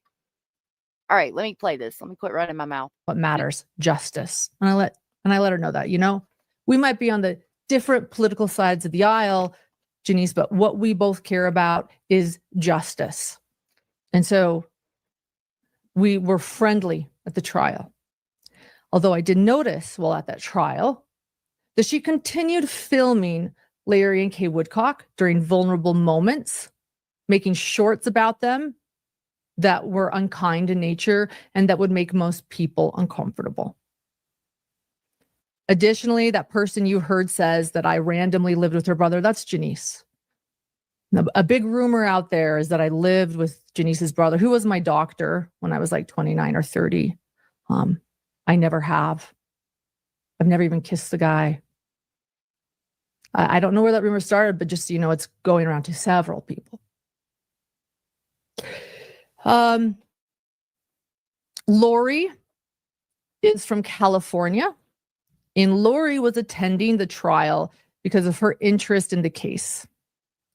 I love it when people interested in a case attend the trial. And then in a strange turn of events, my producer Grayson, this is strange, but my producer Grayson, Lori is the wife of my producer Grayson's California dentist and is someone who works in the dental office in California.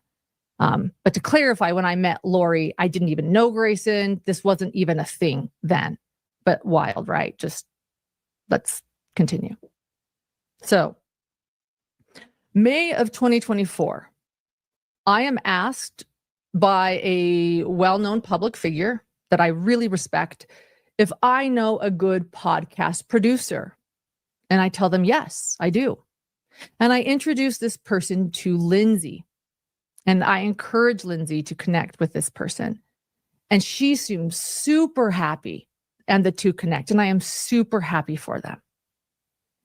And then on June 8th, so June 8th, 2024, my stalker puts me in a group chat, which includes my stalker, Lindsay and Lori. June 18th, 2024, my stalker is driving through my hometown and she is asking to come visit. And so I take her kids to the neighborhood pool. July of 2024, I have now officially hired Lindsay as a producer, as an independent contractor. So I'm kind of letting her talk so we can get the background of the case. Felisa Katz, I know that you'll find a home there, and good luck with that. I like when you just kind of living on the edge of your seat like that. I think that's cool. I hope that everything works out for you, and you find a home there. Grayson looks like a sweet baby girl. She seems so young. She is so scared. I agree. And she seems very sheltered as well. And I don't think it's fair for her to be so scared and feeling so helpless. Like, I just don't think that's right. I think she's too young to be involved in this mean girl bullshit, in my opinion. Honestly, I feel so bad for Grayson. I don't think she was in on any of it. And she's so young. Exactly. As Grizzly says, too much fluff. Yep. I've never really been a fan of Lauren, and this drama kind of seals it for me. But I can say she's been there for Colby. Yeah, she has. I've not really been a big fan of hers either, honestly. But she's got, a lot of people that support her. I hate to say it, but she kind of puts off the poor me vibe that I absolutely hate. Yep, exactly. That's a big thing for me. This was a 9-hour live stream about this topic. I would rather walk on hot coals, right? I'm going to let her get through, this part, and then we'll more move full on. time. Explaining And we it, have going through daily the production meetings in the morning along. because you need to understand her side, and then we need to look at what everybody else is saying. So we'll probably be talking about it today and tomorrow. I think Lauren herself is exacerbating Grayson's anxiety and fear. On top of that, she makes Grayson do all her dirty work, like recording and calling cops and going through Lauren's phones and shit. I heard that Grayson was seen at CrimeCon, and she had one of those pink Stanley cups and was carrying it around, and then people would see her give it to Lauren and hold it while Lauren drunk out of the straw. Like, she's carrying Lauren's drink and holding the drink so Lauren can drink out of the straw. Like, that's just insane to me and freaking weird.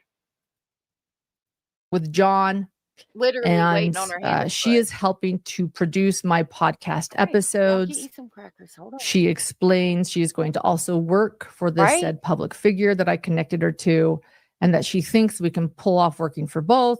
I tell her, okay, I am super happy that she has this upcoming gig with this public figure that is a wonderful person, and I tell her so. Lindsay and I decide to cover the Alec Baldwin trial in Santa Fe, New Mexico.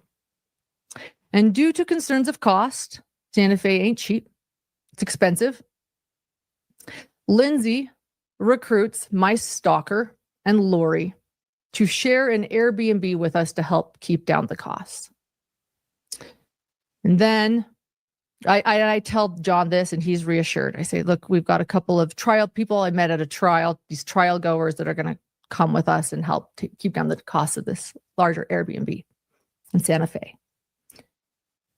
July 10th, 2024, in the morning of July 10th, 2024. July 10th was a big day. Grayson lives with her now?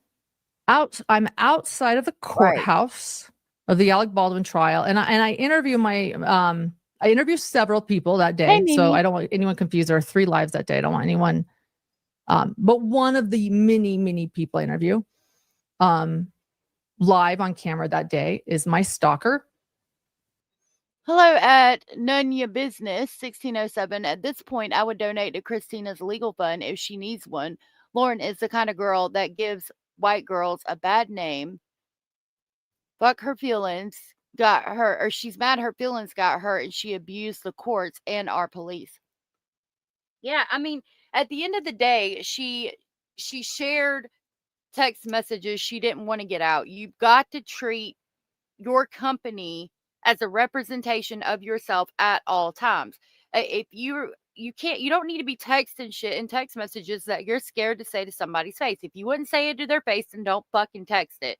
And then to go as far as using the courts to stop shit getting out. I mean, it's just all fucked up. She should not be using the courts in that way. If she felt like she needed to do something, a defamation case would have made hella more sense. And she's just doing the mean girl mentality. In my opinion, it's just complete and utter bullshit from every aspect. Stargaze, good to see you. Sleepy, are you able to reach Lana? There's a channel throwing her under the bus right now. Oh no. They are living out of a hotel room. Been while her mom's on hospice. That's why Lauren is in Utah, but she's rarely ever home. This is the normal for her. Oh, wow.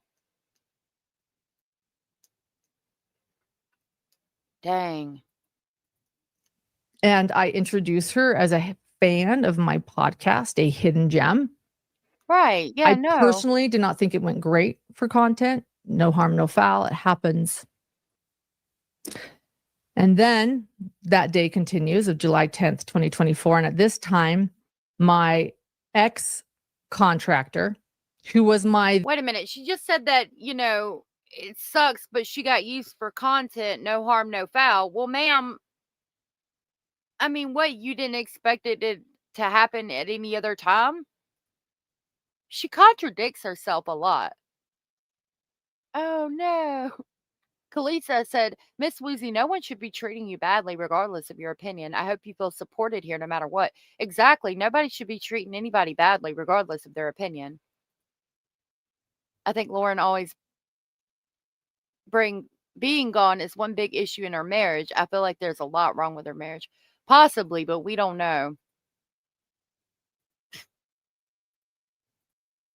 Oh, I thought I played it. Then contractor and friend. So my contractor at the time of July 10th, 2024, she is streaming the Alec Baldwin trial live on our YouTube channel for us while I am in the media room at the courthouse covering it, and she's there. And I reached out to this ex contractor, again, my contractor at the time, let's clarify that. I reached out to my contractor who's live streaming the Alec Baldwin trial. And I asked how things are going with the streaming. I discuss work in a text with this ex-contractor, then contractor. And I explained that I like this press room for the moment before heading to the courtroom because, and I'm going to say this verbatim, this is what my text says to her, quote, "It's space from roommates. One of them is kind of annoying." This contract worker then asks if it was the one I had on a live that morning in front of the courthouse. And I explain that it was. The contract worker states back to me in a text message, "Not going to lie, that person is obnoxious. Don't put her on camera again, laughing face emoji." I agree. And I say she is constantly anxious.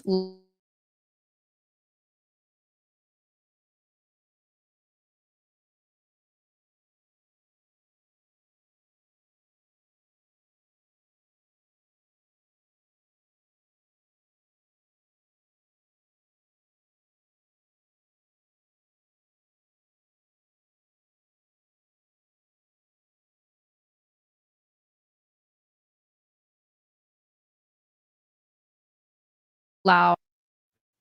What the crap? Sorry. Abraham said if someone's creating content about you are that's just lies and are rumors, then let it be. Sends more fans your way. People are going to see for themselves. Exactly. Exactly.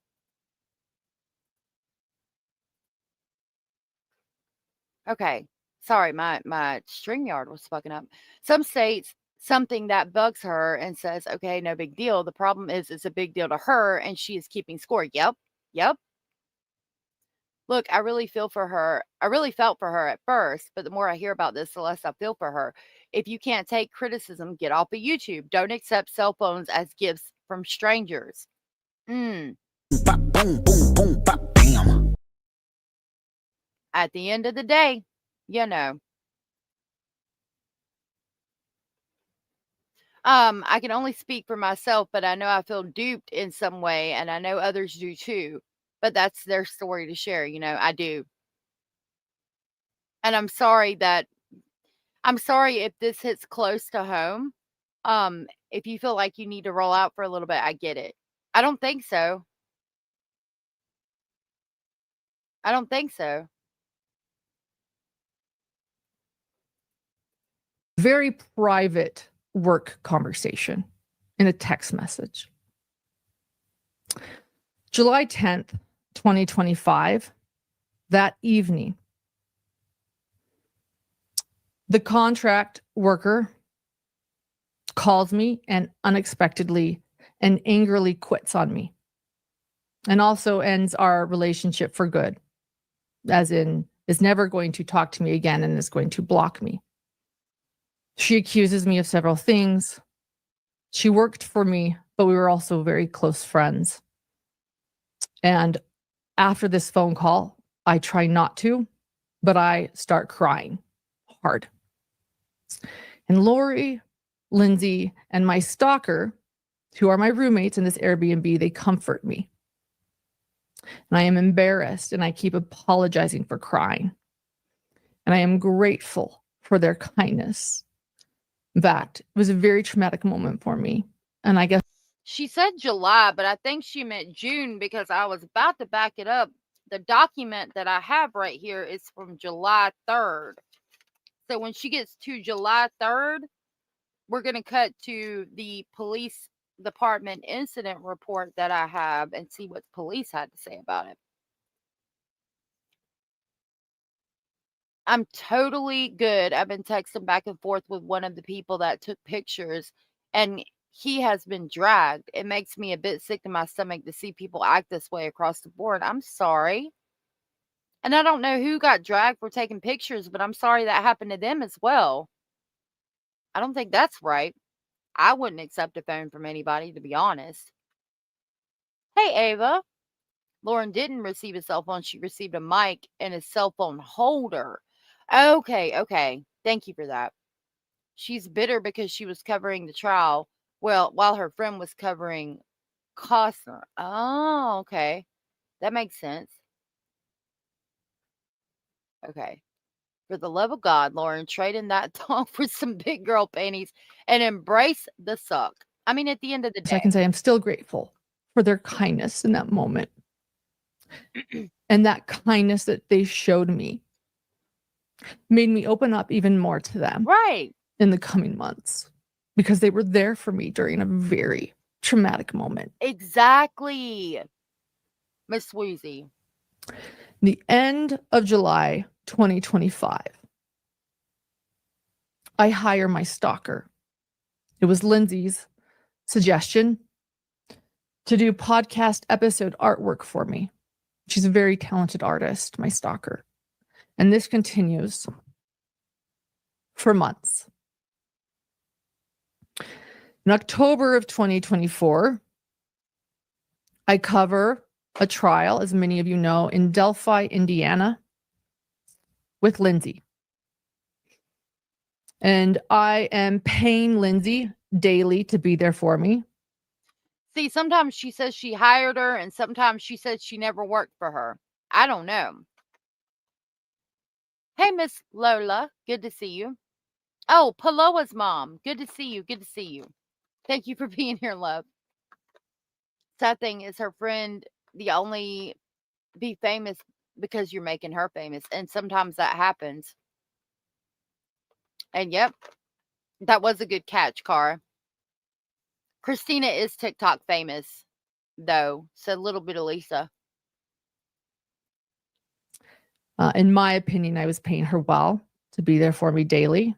And I'm also paying, it's an all expense paid work trip. I am paying for all of her lodging and all of her food and everything she needs to work for me. My stalker flies out to attend as public for a couple of days and pays me to stay in my Airbnb that I had. And she takes photos of me outside of the courthouse in Delphi, Indiana for my podcast. I did not pay her for these photos. It's an additional free gift for me. I buy her dinner. I confide in Lindsay, admittedly, that it is harder to work when my stalker is around. She seems kind and is very generous, but it's just a lot. And after my stalker flies home, I temporarily go home as well for Halloween because I need to trick or treat with my little boy. But I do decide that I need to go back to Delphi, Indiana. While I am gone, Grayson, who you guys now know as my producer, Grayson, takes notes for me in the courthouse while I'm gone. She does an incredible job, a hell of a job. Couldn't have done them better myself. I didn't do them as good as she did them those 2 days that I was gone. And I begin paying Grayson for freelance work, including those notes. I then, back in Delphi, I start noticing a lot of red flags. And these are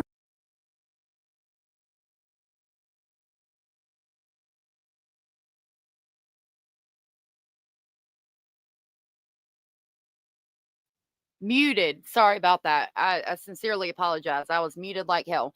A little bit of Lisa, thank you for pointing that out. You're absolutely right. She does say, my stalker, my stalker. You're not supposed to own that. Any victim's advocate will tell you, you do not own the stalker. That's not your stalk. The person who's stalking me or the abuser, you don't own that. You don't make it any more personal than it already has been. Good to glad you're back here. Annie Elise's ex-employee, I didn't know that. Temporarily go home to take her baby trick-or-treating. Yeah. I remember that John was pissed she wasn't going to come home to go trick-or-treating with her son, and so she went home and flew back out the next day. Her family is not her priority. That's obvious to me.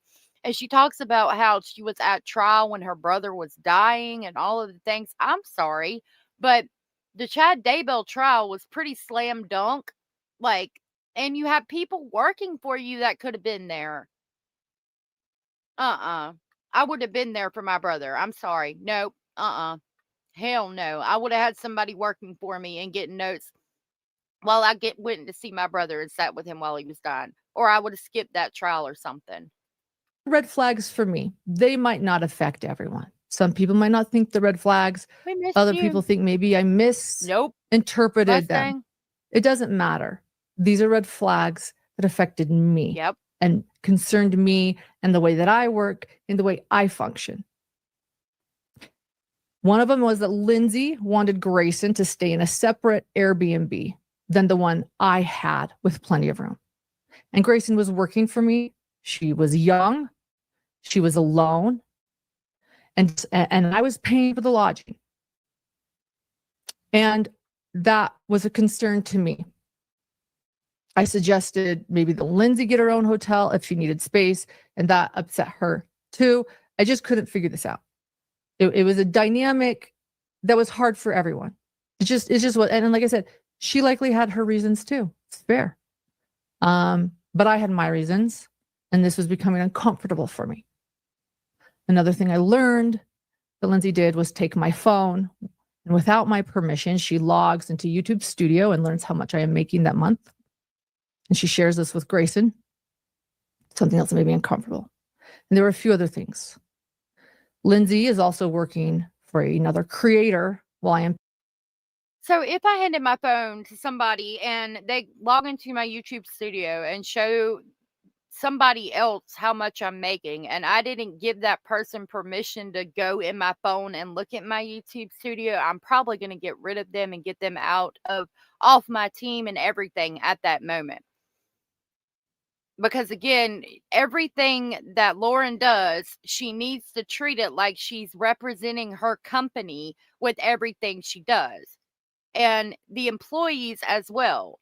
So if you're my employee or if you're working for me, if I'm paying you through my company and you go on my phone and you go in my YouTube studio, I don't care if we're friends or not. You're not representing my company very well, and I cannot trust you to be a part of my company if you're doing shit like that. So you need to go and roll the hell out. Sorry, but it is what it is. Hey, Michelle. It's like she's proud to have her own stalker. Yep, because it's making money, I think. It is petty, isn't it, Anders? Let's show this lady other ways to convey a message. Oh, show. Yeah. No, you're a red flag. I'm sorry. She's lost all my sympathy with this explanation. I agree. Yep. They need to sign a disclosure thing too. Yep. An NDA. Exactly, sweet Sativa. She thinks she's a celebrity, and you can't have one without the other. You think you're a celebrity, but you don't want to be a celebrity when Law and Crime wants to record you in the court hearing? Mm-mm. It's a lie. It's a lie. She thought that Law and Crime was going to could make money off of her court case, so she wanted to put a stop to that real quick and drop the shit, in my opinion. Hey, Chucka, good to see you. Checking in, I heard a little bit about this and I'm curious. I'm starting late, going to the beginning. Just wanted to say hey and thanks for covering this topic. Well, thank you for being here, love. She has made more off of this live than any other one HTC has done so far. Really? I'm going to look it up. Paying for her to be there working for me full time, and I'm paying all of her expenses, and she is passing off material that I had requested her to collect to other creators to be used for other shows. These were things that made me uncomfortable. I'm not even teach their own. Maybe there's a misunderstanding. Doesn't matter. They were things that made me uncomfortable. There were other red flags for me, personal red flags. Once we are back from Delphi, I decide to terminate things with Lindsay after the Delphi trial ended. I ended things very nicely and respectfully. She's very talented. Hey, Carolina. And I realized that I needed someone exclusive.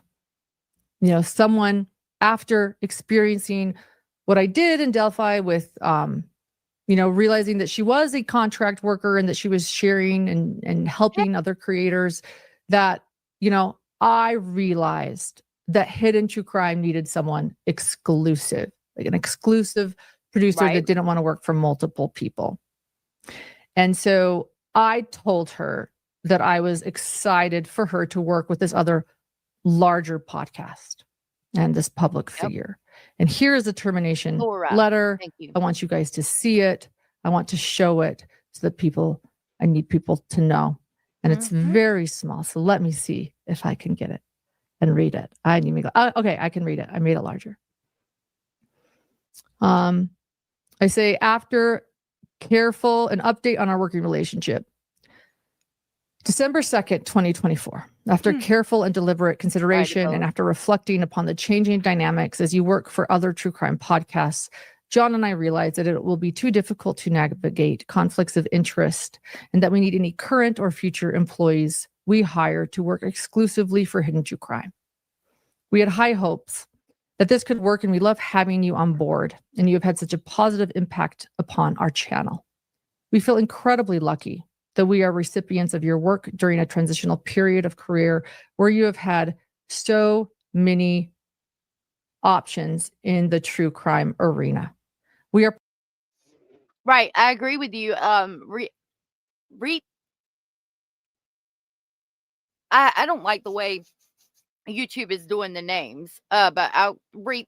Hi, nice to meet you. Good to see you. Said she's reaching to make it true. I think so too. A name here said, if everyone is baked in separate hotels while working on the same project, that screams toxic work environment, in my opinion. Yep. And the drama and all the things. Be more humble. Yep, exactly. Be humble. Carolina said, this makes me so angry. She tried to destroy and get pretty lies and alibis off of YouTube. Gigi wrote a comment on Reddit. Everything that she's accusing of people doing, she's done it herself. See, that's the thing for me. Exactly. She's, in my opinion, she's trying to portray it a certain way that doesn't make herself look so bad. And that's why it's important to get the police documents, which is a third party that's not involved. So obviously they're not going to be biased one way or the other. And to also hear the other side as well. If those in your team are not getting along when together, then you must assess the bigger picture and make the necessary changes. Exactly, Abraham.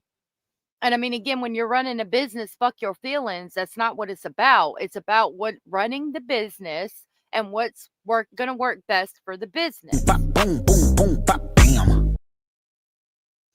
So I'm sorry that this one and that one and those might be your friend. If it's creating a problem in the work environment, they got to go.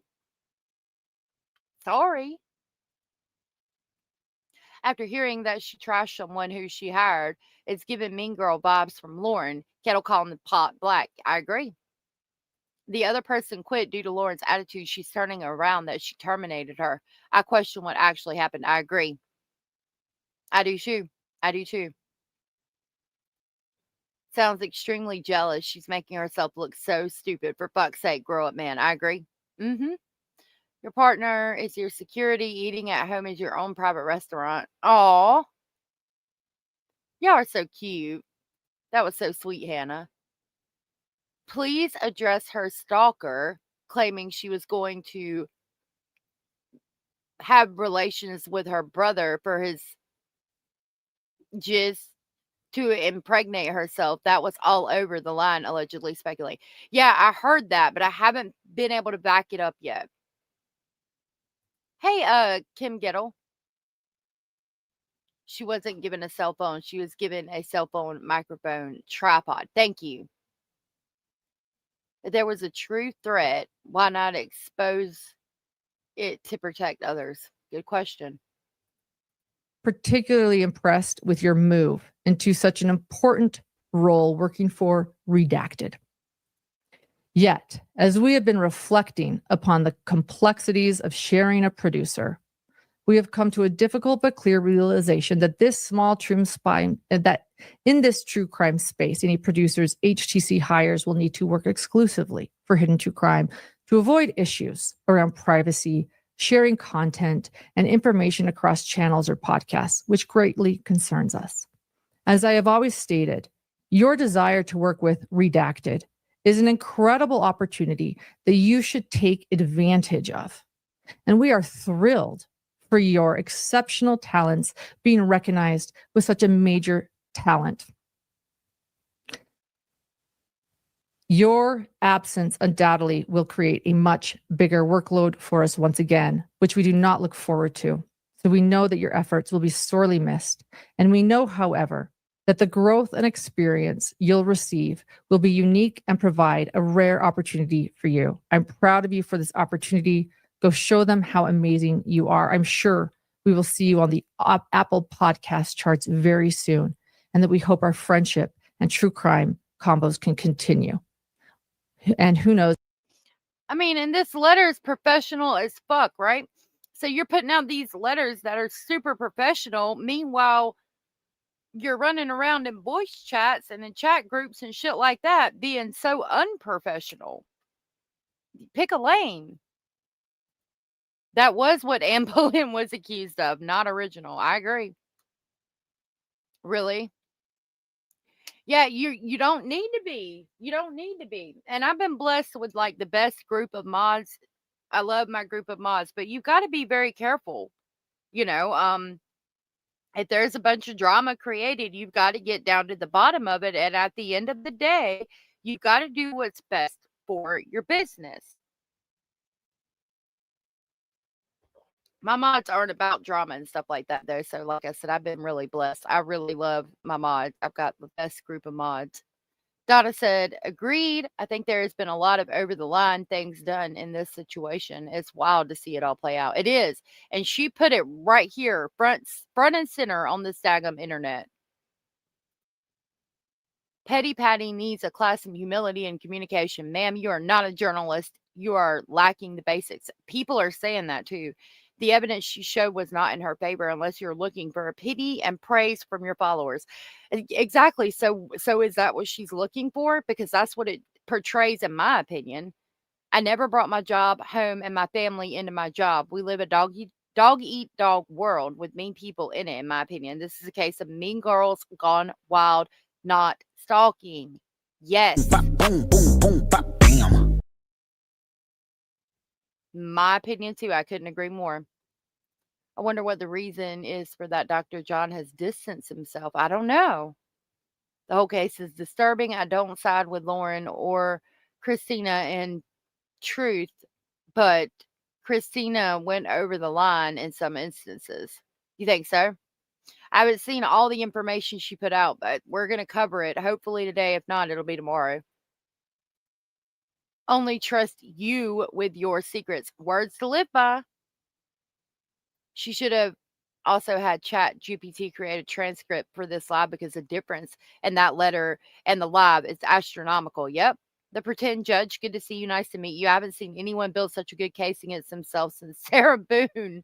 I know we're all over here going, where is it? This is some dysfunctional shit.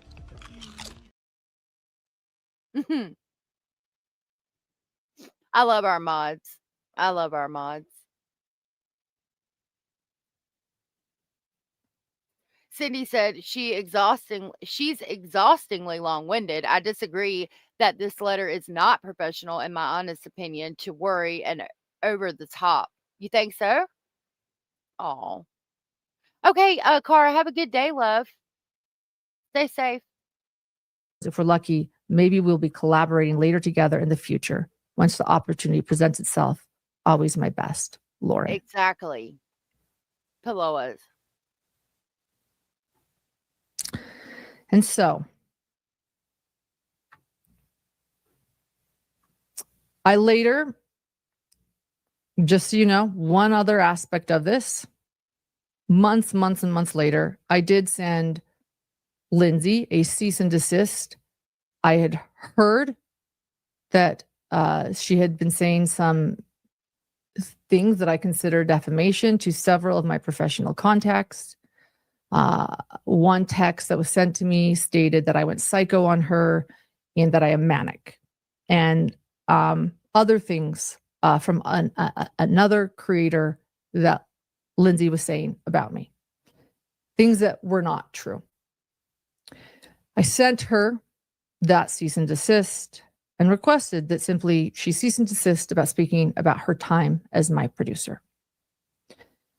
I feel like this sets the stage for everything else to come. When my life then becomes a living hell for my entire family. Exactly. So let's fast forward to April 9th, 2025, when my stalker confronts me in the Maricopa County Courthouse while I was reporting on the Lori Daybell trial.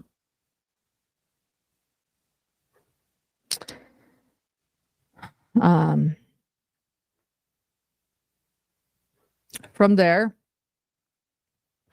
I'm going to start reading my declarations. I'll add comments where needed. So here we go. So this is the first declaration I send out to receive my temporary stalking injunction. The reason why I'm just going to. It just, I swear to God, it just looked like she smirked talking about it. Like, I'm sorry, but that's what I see. I don't know. Yeah, there's more to this departure. Not that she is working for other teams. I agree. Hey, Black Knight, good to see you.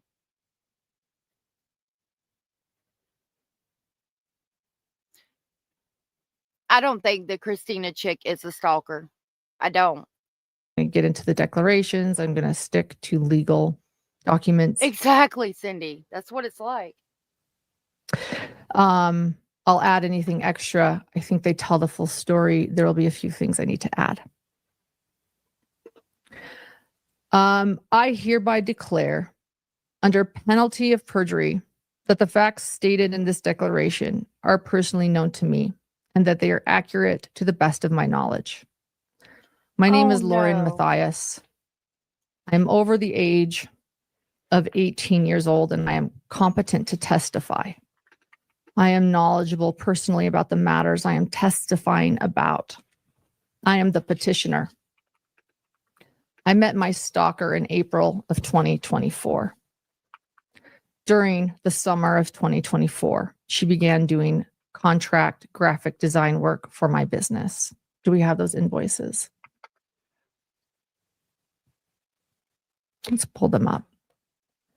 They may not matter, but I would like to show them. There's one. Okay. I'm paying her. Yep. That's all you need to know. However, for the past few months, my stalker has been intentionally targeting me and stalking me, making me fearful for my safety and well-being, as well as the safety of my family and my producer Grayson's safety. Hannah pointed out, and I'd heard about this. Hannah said you should see the Patreon her and Dr. John did after this live. They were laughing and smiling and even mocking Christina, her alleged stalker. And I heard about that. I heard that she put stuff on Patreon, like the receipts and the live stream and stuff. And in order to get access to everything, you had to be on the top tier. So evidently her Patreon has different tiers. Like you can pay maybe for example, I haven't looked at it, but for example, from what I'm understanding, like maybe one would be like $5 a month. Another tier would be like $8 a month. Another tier would be like $10 a month. Okay. And it's my understanding that, like, maybe for the one for $5 a month, you get access to the actual documents that are shown on the YouTube video that we're seeing here. And then maybe like for the $8 a month, you get a few more court documents and some text messages. And then for the $10 a month, you get everything and the live stream where they're picking on people. Like, again, it just shows that they're trying to make money off the situation, in my opinion, which is sick. I didn't see any real tears. Tells me a lot about her character, and the only positive thing I seen was a clever way to portray a narrative, taking zero accountability for your part, good, bad, or indifferent. Yep. She compared herself to Charles Ballow and Tylee Ryan. Tylee Ryan. Yes, that's so wrong. She hasn't lived through the hell, fear that they both went through and were killed for. That rubs me the wrong way. I agree. Mm-hmm. Getting the impression that a former disgruntled employee of hers going to air dirty laundry and she's trying to get ahead of it. Yes, exactly. That's all it is. Boom, boom, boom, bop, bam. That's all it is, in my opinion. Just own it and move on. Why are we involving the motherfucking courthouse? My stalker has also been using a group of people to help her achieve her goal. Yep. This started on April 9th, 2025, when my stalker confronted me in the courthouse in Maricopa County, Arizona, while I was reporting on the Lori Daybell trial. The stalker came up to me, cried, and let me know that she had heard what I had said about her, and that two former contract workers were releasing my text messages that I had with them during their time working with me. Pers in the Pines. Thank you for being here. Nice to meet you. Said she can cover cases just like other news people cover and chase. When is it okay that someone stalks and threatens you or your family? Never okay. So, like, I don't know if you are caught up with us right now, or if you're ahead. But like I said before, when I come on this internet, I expected to be doxxed. When I come on this internet, I expected for people to dig information on me and put information out about me that I didn't necessarily want out or want to put out myself. Okay. It's just something you have to expect coming with the territory, because there's going to be the people that don't like you and that are going to dig. I personally don't think she's being stalked. But at the same time, if we're going to talk about the hotel video, she's recording that in case they need it for a documentary they're going to make about the case. Yet you think that you're not a big enough, you think you're big enough that you need to make a documentary about what you're going through. But Law and Crime can't record you. And she didn't want Law and Crime to record her because of her son. I mean, the way she describes it is like Law and Crime called and was like, "Oh, Lauren, Lauren's got a court hearing." Oh, well, that is what it is, whatever. And then somebody's like, "Yeah, but her son's going to be there." And they're like, "Oh my God, her son's going to be there. We've got to go get the cameras, hit the truck, broom, broom, scoot, scoot, pop a clutch, grab gear, squall tires, and haul ass." Like, and that's not how it was. She knows damn well they wouldn't have recorded her son on there at all, in my opinion. Leave her alone.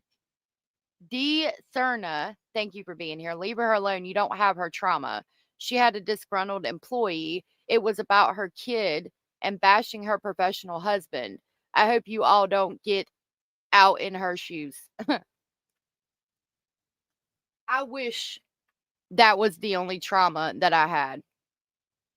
I don't think telling me to leave her alone is a good idea. I mean, again, you're welcome to your own opinion here, and we're respectful of everybody's opinions, but I mean, I don't appreciate that at all.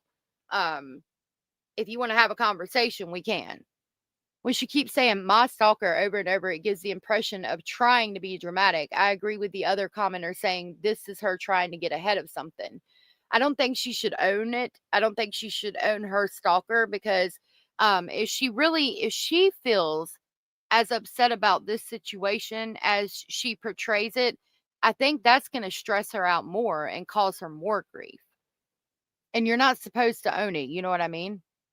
Stalking is very specific behavior with unique actions that can have dangerous consequences. A friendship gone bad isn't stalking. Exactly. Boom, boom, boom, bop, bam. Now I'm going to ad lib, a little bit more here. I actually wrote that ad lib a little bit more about what the stalker said. I'm so nervous. I'm like reading ad lib. So let me tell you a little bit more what she said. You know how you felt. What? Me being doxxed? But okay, at the same time, she text somebody talking shit and then got upset when we're going to release the messages talking shit. Like at the end of the day, don't talk shit. Like, don't message somebody something that you wouldn't say to somebody's face. I'm not gonna let's use you for example. I'm not gonna text Southern Cats and say, I hate D and she's a piece of shit and I don't like what she just said to me in chat. If I'm not gonna come to your face and say, hey, I don't like what you just said about me in chat. Like, plus when you are texting somebody, especially an employee, you are representing your business. You need to always present yourself as representing your business. And if you don't want your business to be about drama or talking shit, then don't do that. It wasn't about her kid though. She threw her kid in front of it and she knows that when kids are having to testify about something, they don't put them on camera. Their testimony is redacted and Law and Crime was not live streaming it, they were recording it. If she was genuinely in fear for her life in that moment, in my opinion, what I think she should have done is went ahead with the restraining order. If she really thought somebody was going to hurt her or kill her, then she needed to get that restraining order and she needed to continue with it. And she could have told Law and Crime, you're real messed up for doing this. You're real messed up for recording my child. And she could have come out here on the internet and said, I had to get her. I mean, this whole thing would have been 100 times different and probably would have went more so in her favor if she'd have done it like that and said, I had to get a restraining order because I was afraid for my life. And Law and Crime came in there and recorded my child testifying. It would have looked better that she went ahead and got it because it looked like it was all just a fabrication and a bunch of bullshit because she didn't continue to go through with it anyway. If you're genuinely afraid for your life, you're not going to give a fuck who's there recording. You're going to get your damn restraining order, in my opinion. And then again, doing this live and saying Law and Crime recorded me and my child during a stalking injunction, which is not something that is done. And I had to get this order because I was afraid for my life. So if you see it out there, just know that they recorded my child. Like, I think she would have the internet behind her in that instance. I mean, you do what you need to do. I'm not bashing her, but you do what you feel is right. She came up to me and said, I know what you said about me. She was crying. Give her a hug. Yep. A few of the things she stated were, well, first off, I want to point out that there was a no recording order in the courthouse, a severe no recording order in the courthouse. Why? Because there's a high profile, internationally well-known trial going on. The courts would have protected her child.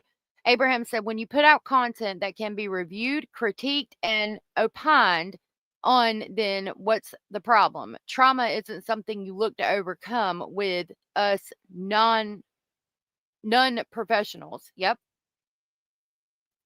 And the internet, exactly. The internet would have definitely rallied behind anyone protecting their child. If she had went through with the restraining order and not dropped it and then come out here and said Law and Crime came and recorded me getting a restraining order and recorded my child testifying,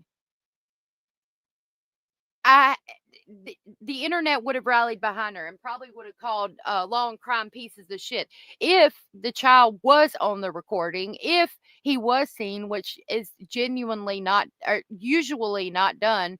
And but she would have gotten a restraining order. It would have looked more legit if she said Law and Crime recorded my child, which really upset me and I think is bullshit, but you might see it out here on the internet because I was afraid for my life and I had to go through with this restraining order. I don't know how Law and Crime was informed, but they were. And I needed this restraining order to protect me and my family because we were afraid for our lives. So if you see it out here, make sure you let them know that you think it's messed up that they recorded my child, if they had recorded her child. But then you see, if you go on her page where she's got a child testifying against or giving the account of the child's father killing the child's mother, crying and everything on camera. I do believe if it's not, it's an audio. But they don't put children out here like that. Let's do a 9 hour. No, let's do a 9 hour. Right. Like, I don't want Law and Crime. And to me, it was about making money. To me, she's like, oh, Law and Crime's not going to make money off of this. I'm going to be the one that makes money off of it. Let's do a 9 hour thing, a 9 hour deal. I'm sorry, but I can't have too much sympathy for a true crime channel getting upset at someone covering a crime. Exactly. Exactly. I'm with you. And every day we are reminded that there's to be no recording in all of the courthouse, Yeah, and I'm not just not the trying courtroom, to but the either. courthouse. But And that if you are to record in the courthouse, you will be held in contempt of court. And that there are oh, I'm signs sorry for everywhere what you've been through a saying, little do bit not too. record in the courthouse. I would have never thought she was recording. Right. I'm So sorry. the I'm sorry, stalker sweetheart. says, I know your Exactly. ex-friends are releasing everything. And it is horrible what they are sharing. And I cannot believe what you said about me. Mm-hmm. I knew what I had said about her. I told all of you at the beginning of this, I called her annoying. And I knew exactly what it was and what she was saying. And I wanted to face it head on and own it and apologize. I don't like hurting people. Mm-hmm. And I want to be honest with things. That's who I am. Yep. And so I said, let's talk. Let's talk. And she's like, no, I don't want to. I don't want to. And I said, you know what? Please allow me to talk with you right here about it. I called you annoying and I'm sorry. I didn't know you well then. Exactly. And I told her essentially that I felt like perhaps at that time that she was further along in the friendship than I was. Maybe she thought we were closer than I felt at that time. I'm sorry for what y'all been That I through. was still getting to know her, and that it was difficult sometimes to work around her, and because I felt like she was annoying sometimes while I tried to work. And I didn't record it, she did, but this is what I recall. And that I was sorry. And I felt really bad, and I knew her better, and I felt terrible that I had hurt her that way. I was also completely taken back by the fact that a bunch of my private text messages were being released. It scared the hell out of me. I didn't know what that meant. 6 years of message. I mean, but again, private text messages are being released. We're not talking, your husband's not releasing your private text messages. Like, I feel like it would be different if you were going through a divorce and you had a YouTube channel and your husband's releasing 6 years of private text messages. You're talking about text messages that you sent to employees of your company. So again, anytime you're representing your company, every time you text your employee that are also your friends, you every single time you send them a text message, you're representing the company. So therefore, you shouldn't be texting them things that reflect negatively on your company. Like, that's it, that's all. You need to treat it like the business that it is. If you want it to be a business, If you want it to be about drama and have all the friendships and all the things, hey, go right ahead. But then don't get upset when shit like this happens. But if you treat it like a business and text your employees about business, not feelings, you don't got to worry about this shit. Sorry you went through that. We try to protect our children, but they are way more perceptive than we give them credit for. You're absolutely right, and I'm so sorry for everything that y'all everybody has been through. Nobody ever deserves anything like that. And I get for Lauren, this is very traumatic for her and scary. And I'm sorry that her text messages are being released like that. But the whole truth is not being told. Okay. And the best place we can get information from is from somebody who is not involved and not biased at all. And that's going to be the police reports we're going to talk about when we get to the beginning of July. And we're also going to hear the other side, you know? I wouldn't be scared of my messages being released, not in the slightest. She's scared because she's talking shit in her messages. Exactly. I mean, just stop talking shit. That tells me she has something to fear with those texts. Otherwise, I would say I shared personal information about me via text to this person who I thought was my friend. Right. Maybe cynical, but I know no one is this sweet. That's why I couldn't watch her. Yeah, it sometimes it does seem fake, but I'm not trying to bash her. I've never trashed anyone in text actually. I don't know why. I don't either. I don't either. Like if I've got something negative, I just keep it in my head. I don't even speak it out loud. She must have said a lot of bad things about a lot of people to be that scared. Exactly, Wolfpack. Why are you talking that much shit about that many people? And this woman saying to me, they're horrible. They're terrible. Your friends are horrible. They're Exactly. cool. I can't believe what they said. Angela. I can't believe what you said. No, don't leave, Brenda. She brought up poisonous donuts, Lauren, poisonous donuts in Delphi. I was like, I don't know what you're talking about. She's like, you don't know what I'm talking about? Something about poisonous donuts? This is what I recall again. She's the one that recorded, not me. Nope. Too. You know. You know what I'm talking about? Liz sent it to you. You sent it to Liz. I'm like, who's Liz? Who's Liz? What are these poisonous donuts? You know, Liz. You don't know who Liz is? No, I don't know who Liz is. Who's Liz? You said, Lauren, that somebody sent you, that somebody in Delphi tried to bring you poisonous donuts and people were there and they were trying to be kind to you. And I'm still like, I don't get what she's talking about. By the way, I learned later, and both those stories are true. People in the Delphi trial brought me donuts and it was kind. And then there was another time when there were a couple of YouTubers, Susan Hendricks was there. We talked about it actually in a live, where they brought, they were banned from the courtroom and they brought donuts and everyone screamed and said, don't take them, they're poisonous. And that was the story I had allegedly shared with Liz. And I didn't know who Liz was. Why would somebody think that donuts were poisonous? Like that's a weird statement or story for me, regardless. But okay. Brenda said, what's traumatic? A bad text calling someone annoying? I mean, for her, it could be because I think she's lived a very sheltered life and just I think she's got an ego issue, or, feels like that this shouldn't be happening to her because she's above this, et cetera, et cetera. A lot of things, the way she calls people fans of her show, you know what I mean? But that's just my opinion. She might not be like that at all. I've never met her personally. That's just something that I see. She's making so much money off of this. She will be fine with her channel. And, she does a good job. She's got a good following, so she makes her money, and that's fine. I get it. But again, if you just would treat it like a business, like it is, you would never have to worry about this shit. She's setting the stage to say that the girl is making things up and she has no idea what she's talking about. You think so, farm girl? Think so?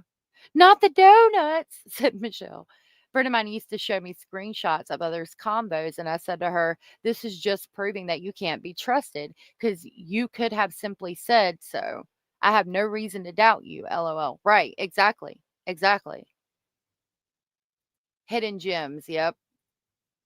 Donuts are not to be trusted. If you have any, give them to me. I'll take care of it.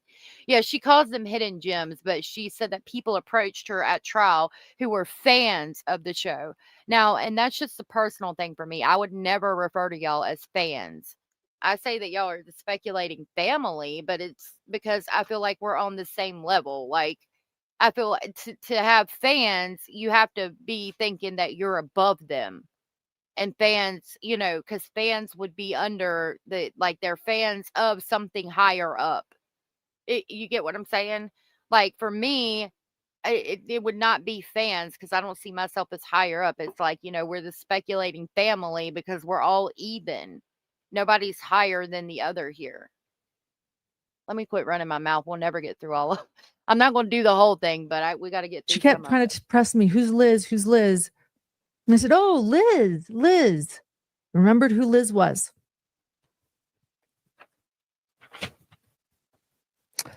We concluded You're the right. conversation. I felt on a good note. I profusely apologized. I told her I was sorry for what I had said Marsh. and for what many of the things perhaps that I had said to those. No, somebody pointed that out. It's been pointed out on a lot of YouTube channels, but yeah, I get it. I'm gonna call you Marsh, and thank you for the comment. I get it for sure. Miss Wheezy said attending CrimeCon was definitely eye-opening in regards to who feels elevated and who doesn't. I have my opinions, but I will not be sharing those anywhere. It can be screenshotted, right? I mean, that's the smart thing to do. It really is. Just an observation, yeah. I don't like her. I think it is terrible to go after small channels, but I'm just public and not an investigator. And I'm with you on that. Or supporters, yeah. Well, I mean, I say thank you for your support, but I don't think I would call y'all supporters. Friends of mine. And then I have groupies. I can have groupies or followers, yeah. So let me continue. Let me continue. So the text exactly about the stalker stated that she was annoying. I apologized for hurting her feelings. Me too. So I'm going back to the declaration now. And I even followed up with text messages taking accountability. Fam, not fans. Exhibit the apology. Let's show that. Do you have that apology? Okay. We'll wait for this. Also, she tells her audience that she has a filter on her camera. Oh, does she? I didn't know that. I said, I love you and I'm sorry. Thank you for talking to me. I have a lot to process about myself and my actions. She thanked me for being vulnerable about myself. I said, everything I love about you is real and sincere. Everything I judged you for before I gave you a chance, I was wrong. Unfortunately, you can't erase words and they hurt. I'll forever regret the things I said and thought. But the truth is, I defend you to the moon and back forever, and I do. But I realize it will take a long time to earn your trust if I ever earn it again. And if I don't, I understand. I was so wrong. But I know that no matter where our paths lead in life, I know I'll forever defend you and call you a dear friend with the biggest heart I know. I'd do anything for you if you ever need me. And then, oddly, we'll talk about some other stuff after that. We'll talk about this in Grayson's declaration. Oh, wow. But I also did leave court early that day because I had a panic attack about private texts of mine perhaps being released because people were angry at me. It was very... But again, I mean, it's a hard lesson to learn, but that's why you've got to be careful because some people, when they get angry with you, will go and use whatever they can to try to hurt you and throw it out in the public. Like you just, I hate that she had to learn that lesson this way so publicly. It's a hard lesson to learn. I do feel sorry for her in that aspect, learning this lesson the hard way and so publicly, but that's why you got to be careful about that shit.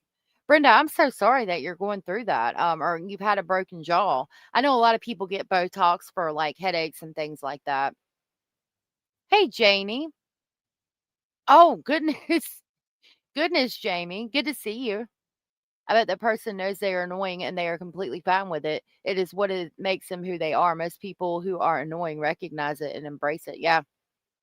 I don't think there's anything wrong with getting Botox, whether cosmetic or medical. I don't either. People pointed out you could tell, but that's it. Their pretend judge said absolutely nothing wrong with Botox, even for cosmetic purposes, in my opinion. But when you put yourself online, you do put yourself out there to be judged, and that's the whole point. Yep. It's so childish. She did it to herself, though. I hope so too. Hey, AJ. Does she want a restraining order because she feared for her life or because she feared for her reputation? Exactly. Yeah, I'm going to give you a. Yep, exactly. Bop, boom, boom, boom, bop, bam. And that's why when you're communicating with your employees, you always treat it as if you're representing your company.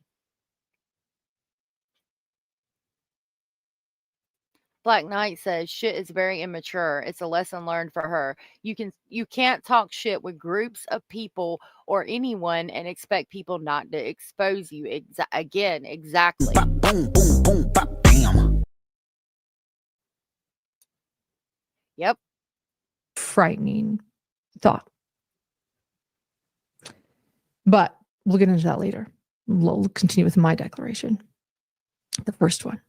Later that night, I received a threatening voicemail Nada. from someone named Oh, NDAs. Liz. Yep. She needs to.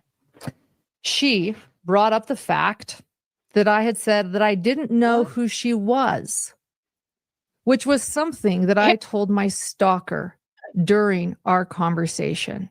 And so now I heard I'm that. realizing, oh my gosh, she recorded I didn't know that there's verification of it, but I have heard that. I haven't been able to verify it though. me. Take a listen to the voicemail. Lauren, it's Liz. Let me remind you, Liz, I know you don't recall my name, but I actually think you do recall my name. But I'd like to talk to you for a second. I'd like to talk to you about number one, I guess, why you don't remember my name. But number two, I'd like to talk to you about why you are so upset about texts that you have sent to me in group chats about other people who I'm sure you don't. I'm sure it's hard to admit that you have said those things about those people. So it's titled threatening voicemail, and I haven't heard anything threatening yet, other than the fact that Liz sounds wasted, and she does. Oh my goodness, Miss King of Anything, thank you so much for the support. Thank you for the super chat. Miss King of Anything said, I appreciate you allegedly speculating and this channel and mods. Thank you. Thank you, sweetheart. Thank you for that. I appreciate you all so very much. Thank you. I appreciate each and every one of our speculating family members. Thank you. Oh, it's in the court docs. Okay. I'm sick of hearing stalker tree. Thank you again, sweetheart. This is Liz, one of the people that was working with her. Oh my goodness. Jamie Cook, thank you for becoming a member. I greatly appreciate that, and welcome to Speculation Station. Let me grab our haunted train and pick you up on the way to Speculation Station. Thank you so much, Jamie, for becoming a member. You now have access to members only videos, which is where I get a little bit more personal.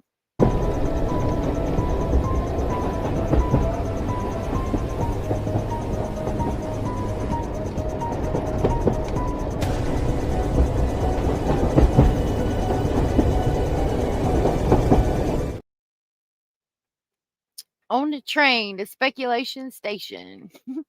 I love when the train picks me up. Yes, I like that. I like that. I like that.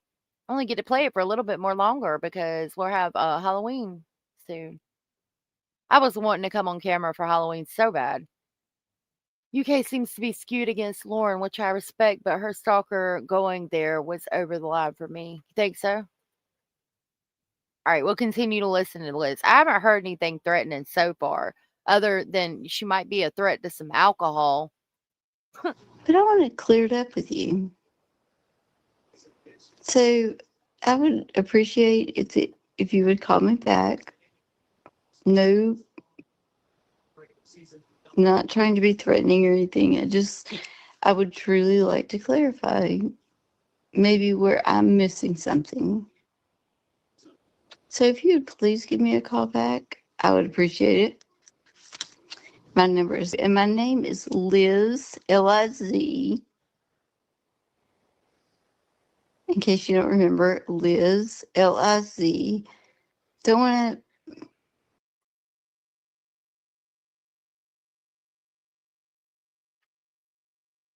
So there was nothing threatening about that phone call, in my opinion. Maybe it made her feel a little bit uncomfortable, but not threatening. What stupid bot? Katie, good to see you. A night bot? I have a night bot, yeah. I wouldn't have the patience to listen long enough for her to get to the point. I know I'm right there with you. I'm glad Trump wasn't held accountable for many of the crimes he was charged with. He didn't do well when his cases went to trial. Juries found him guilty of felonies and liable for SA. Oh, goodness. It was. Jamie Cook, it was. You are the freaking best. You all are. Lauren also had an abusive ex. Her mom is in hospice and her brother just died. She is already going through trauma. And I couldn't imagine. My father has died and I had to watch him in hospice, and I do feel bad for her. It's hard for me because God almighty Jesus, I pray that nobody has to walk in my shoes or anywhere close to it. I have been through some shit and I know other people who've been through some shit too. I feel bad for what's going on with her. I do. I genuinely do. Okay. But like, I'm seeing things from another perspective, and maybe she didn't intend for it to look like it was kind of more about money. But it does, because again, if we're going to talk about her brother just dying and she's like, oh, I couldn't go. I couldn't go be by his side at the hospital because I was at the Chad Daybell trial. Like, no, you've got people that work for you that could have went to the Chad Daybell trial for you so you could be there for your brother. Like, that's an excuse in my opinion. I mean, again, you're only going to get your brother's literally dying, and you're not going to get that time back. My God, miss the trial completely if you had to, in my opinion. Oh my gosh. Jamie, thank you so much for gifting 5 speculation station memberships. That was so very sweet and supportive of you, and I greatly appreciate that. Thank you for giving the gift of more personal videos to 5 new members. Those new members of Speculation Station are Missy Q, Rosie, Lauren Newman, Angel 1111, Broken Goth Doll. Thank you so much. If you guys were gifted and you are aware you were gifted, please tell Jamie thank you. And I will grab the haunted train to pick our new members up on the way to Speculation Station. Thank you again, Jamie. That was so sweet of you. I greatly appreciate it so much. Thank you.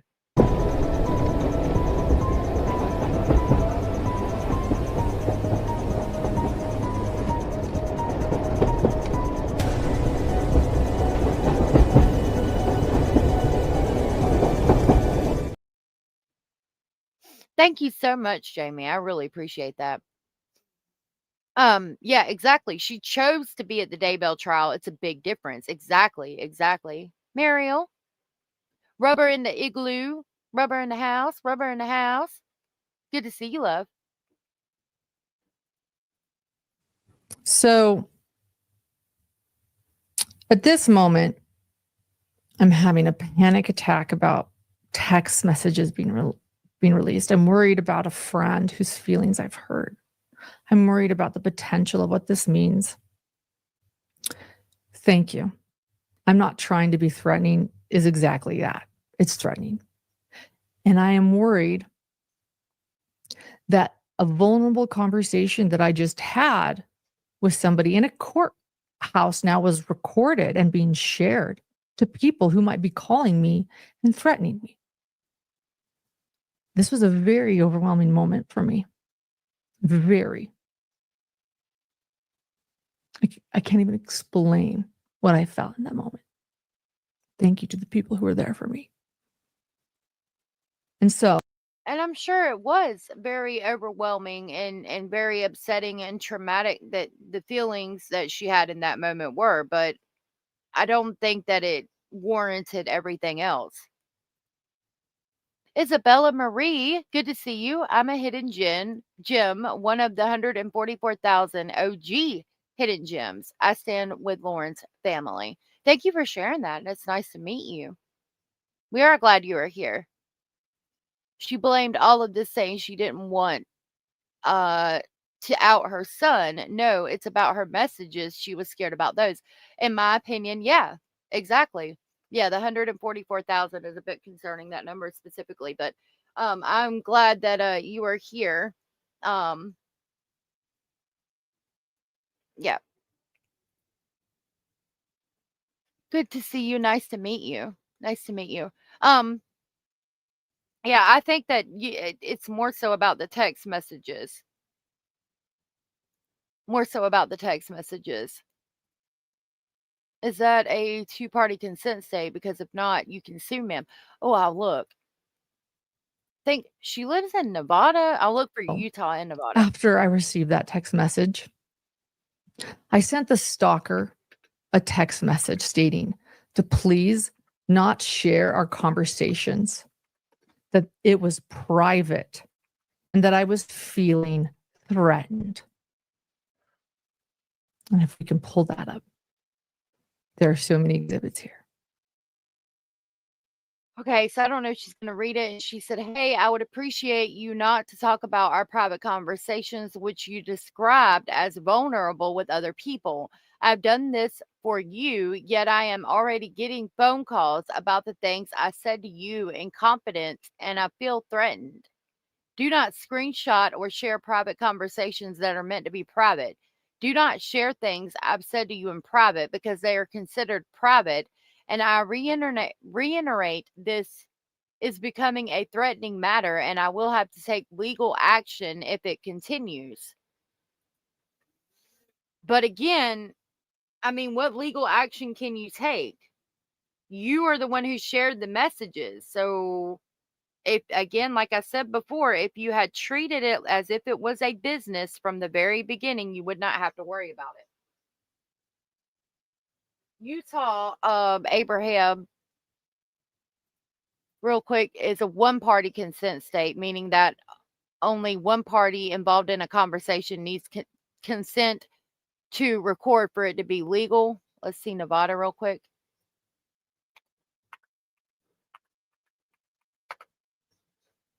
Nevada is also a one-party consent state. The woman responded and said, "Lauren, I can confidently say what you're claiming is false. I haven't talked to anyone about our conversation. As for your other requests, I think you already know I'm not the one you need to worry about when it comes to sharing private conversations. I'll be honest, receiving a message like this, especially with accusations and threats, really puts salt in the wounds. I didn't expect that from you." Hey, I would appreciate, this is what I wrote on April 9th. Hey, Adriana. I would appreciate you not talk about our private conversation, which you described as vulnerable with other people. It's a take I have on done Lori this for you. Daybell. Yet I am already getting calls about things I said to you in confidence, and I feel threatened. Do not screenshot or share the private conversations that are 144,000, meant to yeah. be Hey, private. Vicky. Do not share got you. things that I've said to you in private because they are considered private. And I reiterate, this is becoming a threatening matter, and I will have to take legal action if it continues. Stalker responds, "Lauren, I can confidently say that what you're claiming." And I get that 100%. I don't want to appear as though I'm judging her because I'm not in her shoes and I don't know how she feels. However, I can express what I'm seeing and what I think going by the actions that she has taken and what she's presenting. You know what I mean? You can stand with your friend and at the same time admit their behavior was not the best and could have been handled differently. Friendships don't make your actions right. Exactly. Look, if and you can ask Hio if she's in here. Like Hio and me, like any friend that I have, I would much rather when I ask you a question or when I say something or whatever, you be like, "No, bitch, that's stupid as fuck. Like, what are you even doing? Stop it. Don't do that." Like, I would much rather, if I ask you, do I look okay? Does my hair look good? If it don't look good, I want you to be like, no, you need to go fix that shit right motherfucking now. Like, I'd much rather you be upfront and honest with me. If you're lying to me, you're not a good friend. That's not a good friend anyway. Is false. I haven't talked to People aren't anyone like about our that, though. conversation. By the way, that's not true. I later Yeah, learned that missed you too, she love. did indeed record it, by the way, and then she put it on TikTok. So we'll get to that. But Lauren, I can confidently say that what you're claiming is false. I haven't talked to anyone about our conversation. As for your other request, I think you already know that I'm not the one you need to worry about when it comes to sharing private conversations. In other words, shaming my ex-friends. I'll be honest, receiving a message like this, especially with accusations and threats, really puts salt in the wounds. I didn't expect that from you. Okay.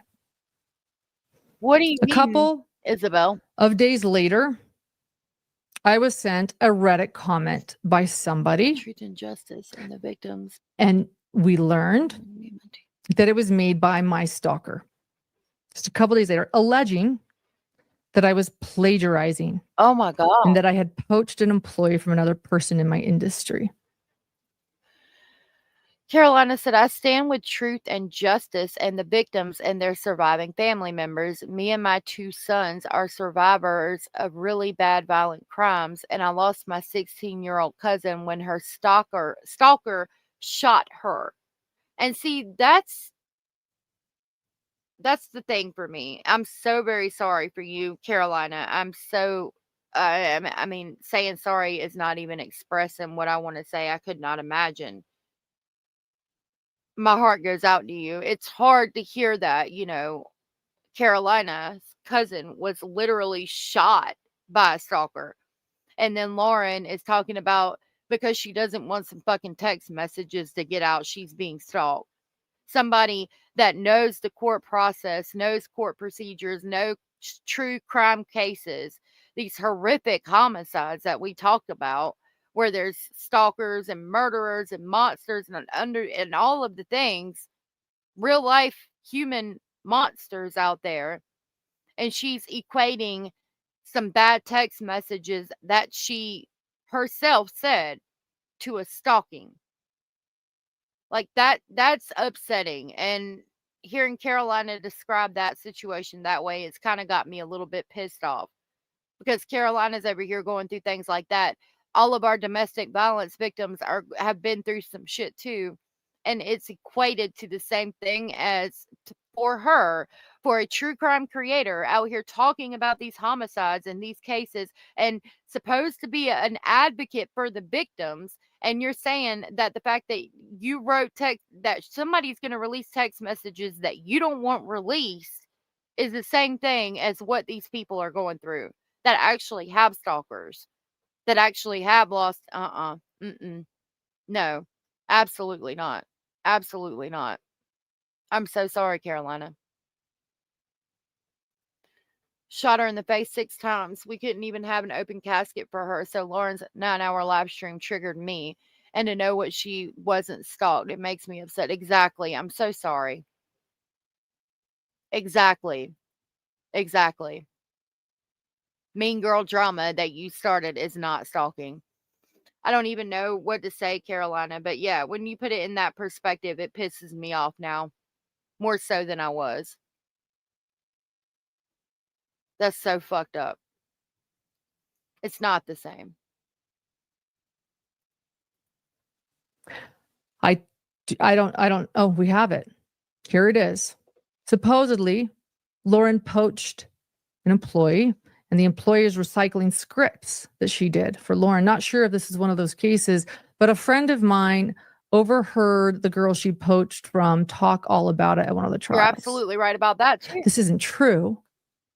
It was put on Reddit.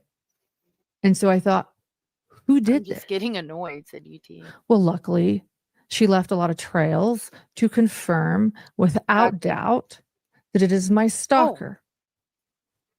And we have that. Sorry. Yeah, like the pretend judge said, I have no words sending you hugs at Carolina. I couldn't imagine. That really put things in a different perspective for me. Exactly. And Isabella said the smallest thing can set off some crazy people. And you're absolutely right about that too. Abellis, thank you so much for gifting 10 whole Speculation Station memberships. That was so very sweet and supportive of you, and I greatly appreciate it. Thank you so much, my love. You guys are amazing, sweet, and supportive, and I cannot thank you enough. That was so very sweet of you, Abellis. Thank you so much, my love.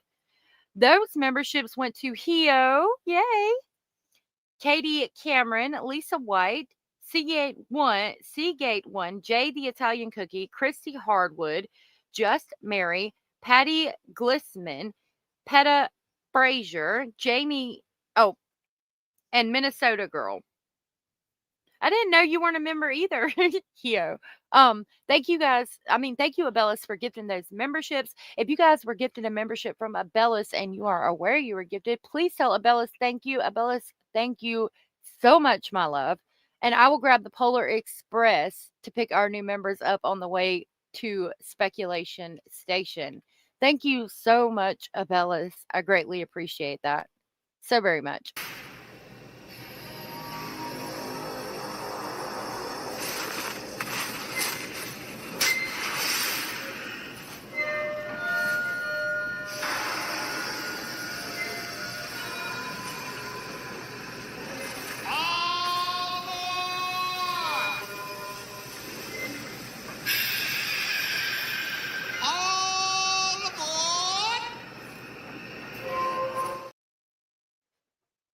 Thank you so much, sweetheart. I really appreciate it. All aboard. So good to see you. Carolina said it's really not even close. Thank you so much, Jessica. I really love and appreciate you all. We love you and appreciate you too, and everyone here. We do. And I'm sorry. Oh my God, Stephanie, I hope you're at home. Close to the porcelain throne. Evidence. I'm not going to show it now, but we have the evidence. Hey, Because Zoe, good she has to see you. since deleted that and much of her public posts, but we have all of the evidence. It's her. And it was shocking to me. Again, I thought this was my friend and someone that was working for me. And now someone that's possibly sharing my conversations. What's going on? Yeah. That was made by my stalker alleging that I was plagiarizing and that I had poached an employee from another person in my industry. Jojo, thank you for saying thank you. And welcome to Speculation Station, my love. Oh, hell no. We need the crazy train. Okay.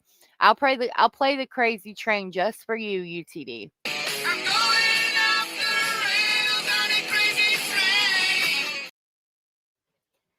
There we go. That was just for you. I texted my stalker requesting that she does not defame my business online. Jay. And that if she believes I am plagiarizing, to report me. In other words, right? If you believe I am plagiarizing, report me. I didn't tell her to stop talking. I actually said to her, if you think that I am plagiarizing, that's serious. And she should report me. Yes. That was smart. She denied they were her posts, despite evidence from her account, which I have again saved, showing it was her account. And after some back and forth, I blocked her as I began to feel unsafe. She then sent me, after I blocked her and after we both agreed, she said, I'm not going to continue this conversation with someone. And I said, you know what? You're right. At this moment, I don't know who she is. I don't know her intentions. You'd be sick. I am feeling very threatened. I block her.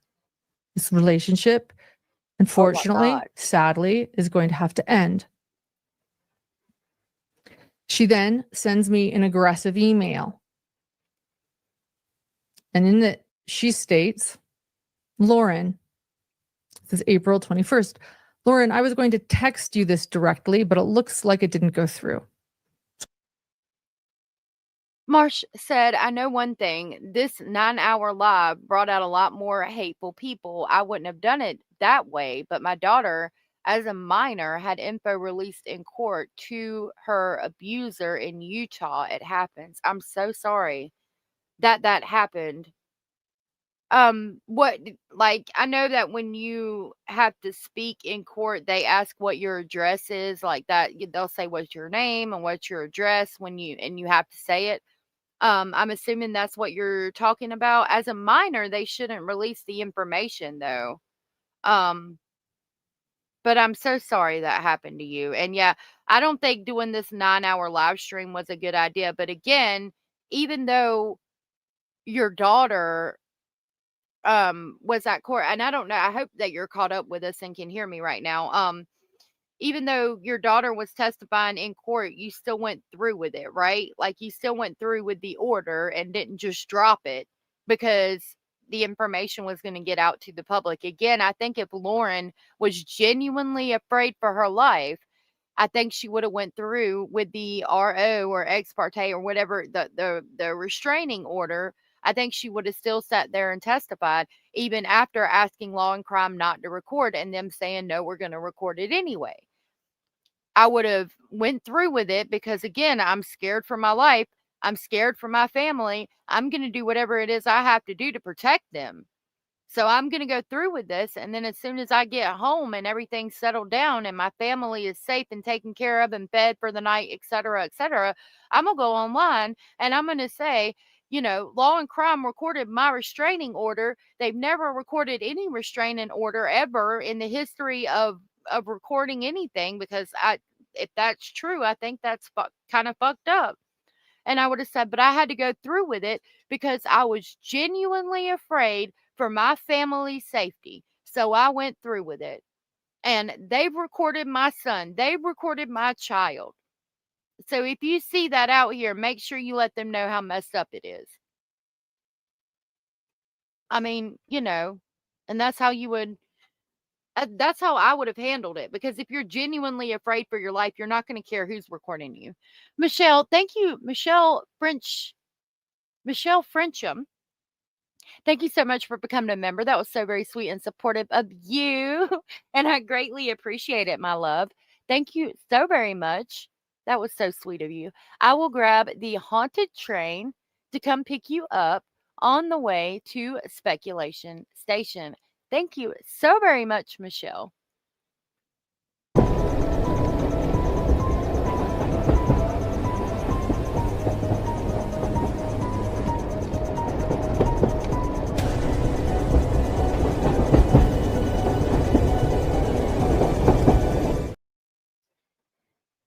Yay for the haunted train. You're caught up with me right now? Yeah, she had to give her full address and they released that paperwork to him. We only went through with it because the DA said the abuser wouldn't get that info. Now years later, he still stalks her. Oh my God. I'm so sorry. I am so sorry, Marsh. It seems like the DA could have had that redacted. I'm so sorry you're going through that. So you regret it now? Like do you wish you would have dropped it at that time? Or would you have still gone through with it? Y'all remember when little boy took his sister and would not come out of the room because the judge said they had to go back to a dad that was already charged with something to do with a minor? No, I don't remember that, but that's horrible. She could have brought a motion to not have the trial recorded. Yes, I would think so. Jamie, I'll dance with you. I'm happy for those who received a membership. Oh, yes. Yay! It was in Utah. Yeah, it did. That does sound like the system failed her, which is sad, and I'm sorry. Hey, Rosie. So I'm guessing that you blocked me. Yes, I did. If that's the case, that's totally fine. Just be real about it. Hitting block after starting a fire doesn't make you a victim. It makes you a coward. On top of that, you're really out here playing the victim while casually coaching someone on how to trash a redacted creator on Reddit. Bold move, especially for someone who loves to preach about integrity every 5 minutes. But hey, maybe encouraging anonymous hit pieces is just part of your brand. I wouldn't know.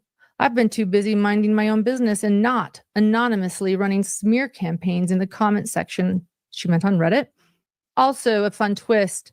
I now know that Reddit comment actually came from one of your own mods, and yet you still claimed it as your own when bragging to your old friends.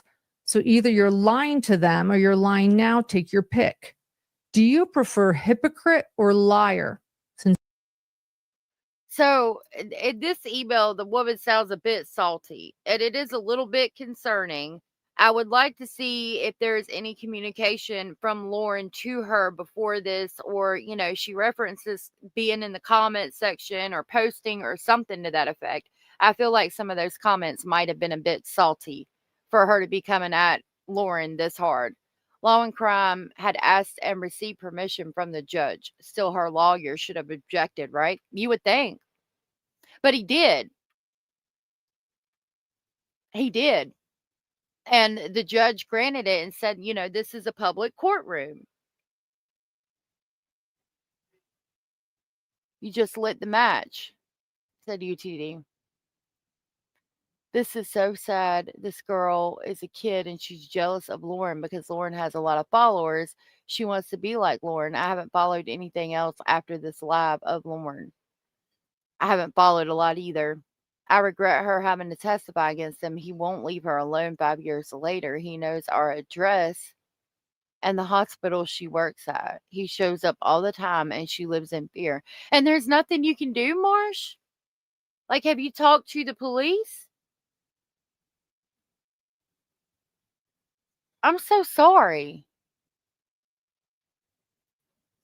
I couldn't imagine. I'm so sorry, Marsh. I definitely think this lady is weirdly obsessed with Lauren and shouldn't make her whole TikTok about Lauren. But Lauren is exaggerating the situation. I'm agreeing with you on that. 100%. She could have dedicated those 9 hours to doing an episode of one of the young women and kids who have been homicided recently to promote awareness. Yeah. Sincerely, stalker. I have no idea what the hell she's talking about, but she has added some screenshots to this email. Can we look at those screenshots? Do we have the screenshots? We're trying to pull them. We'll see if we can pull them. In it are alleged screenshots. I'll just explain it while Grayson's looking. In them are screenshots from a message the stalker has added. Happens. Rosie, We'll edit wait later. till you hear the other. The stalker has added the reminder where we left off. So sorry, Marsh. And in the reminder where we left off, I don't know, she is stating, I've never rewritten history. I've acknowledged what I've done. I've apologized, acknowledged your hurt. I'm not afraid to own my mistakes. And then we agree. Look at that. She agrees to be done engaging. We agreed. Or is that my text? Is that my text? This is my text that I'm like, this sounds more like me. Okay. This is me. So she says, reminder of where we left off. This is my text. I state that I am going to have to go in about 15 minutes. So we'll continue talking about this tomorrow. I just wanted to let you guys know when we get my document that I have as of right now. I haven't checked my email to see if I got anything today. It's for October 3rd of 2025 and it is on my Patreon, but we're going to go over that tomorrow too, as well as the other side of the coin. I've never rewritten history.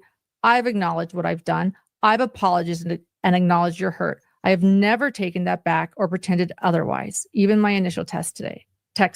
I am not afraid to own my mistakes, as I am an honest and imperfect person who works to be self-aware and honest with my actions.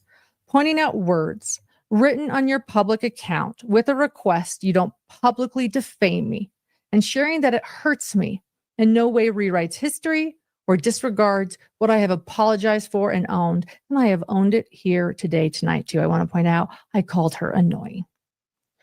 I hope one day that you'll be able to also do the same when you hurt people and make mistakes. We agree to be done engaging.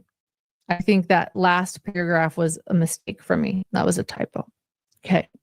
But I was clearly trying to apologize then.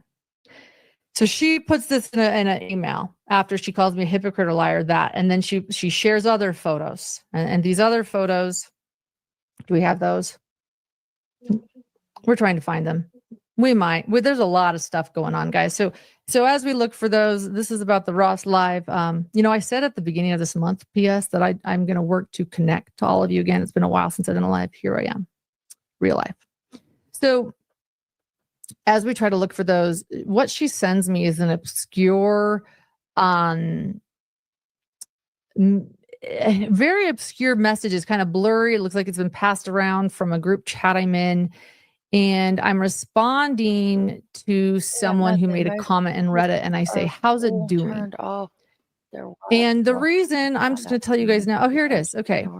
So here it is. Here's the. Are you, I don't know. Let me know if you can hear me right now, Isabella, talking to you. Because I don't know if you're caught up with me or behind. But Isabella said these bullies are gutless. Spit it out. They've got nothing. Most husbands are fully turned off their wives or girlfriend when they find out how nasty they actually are.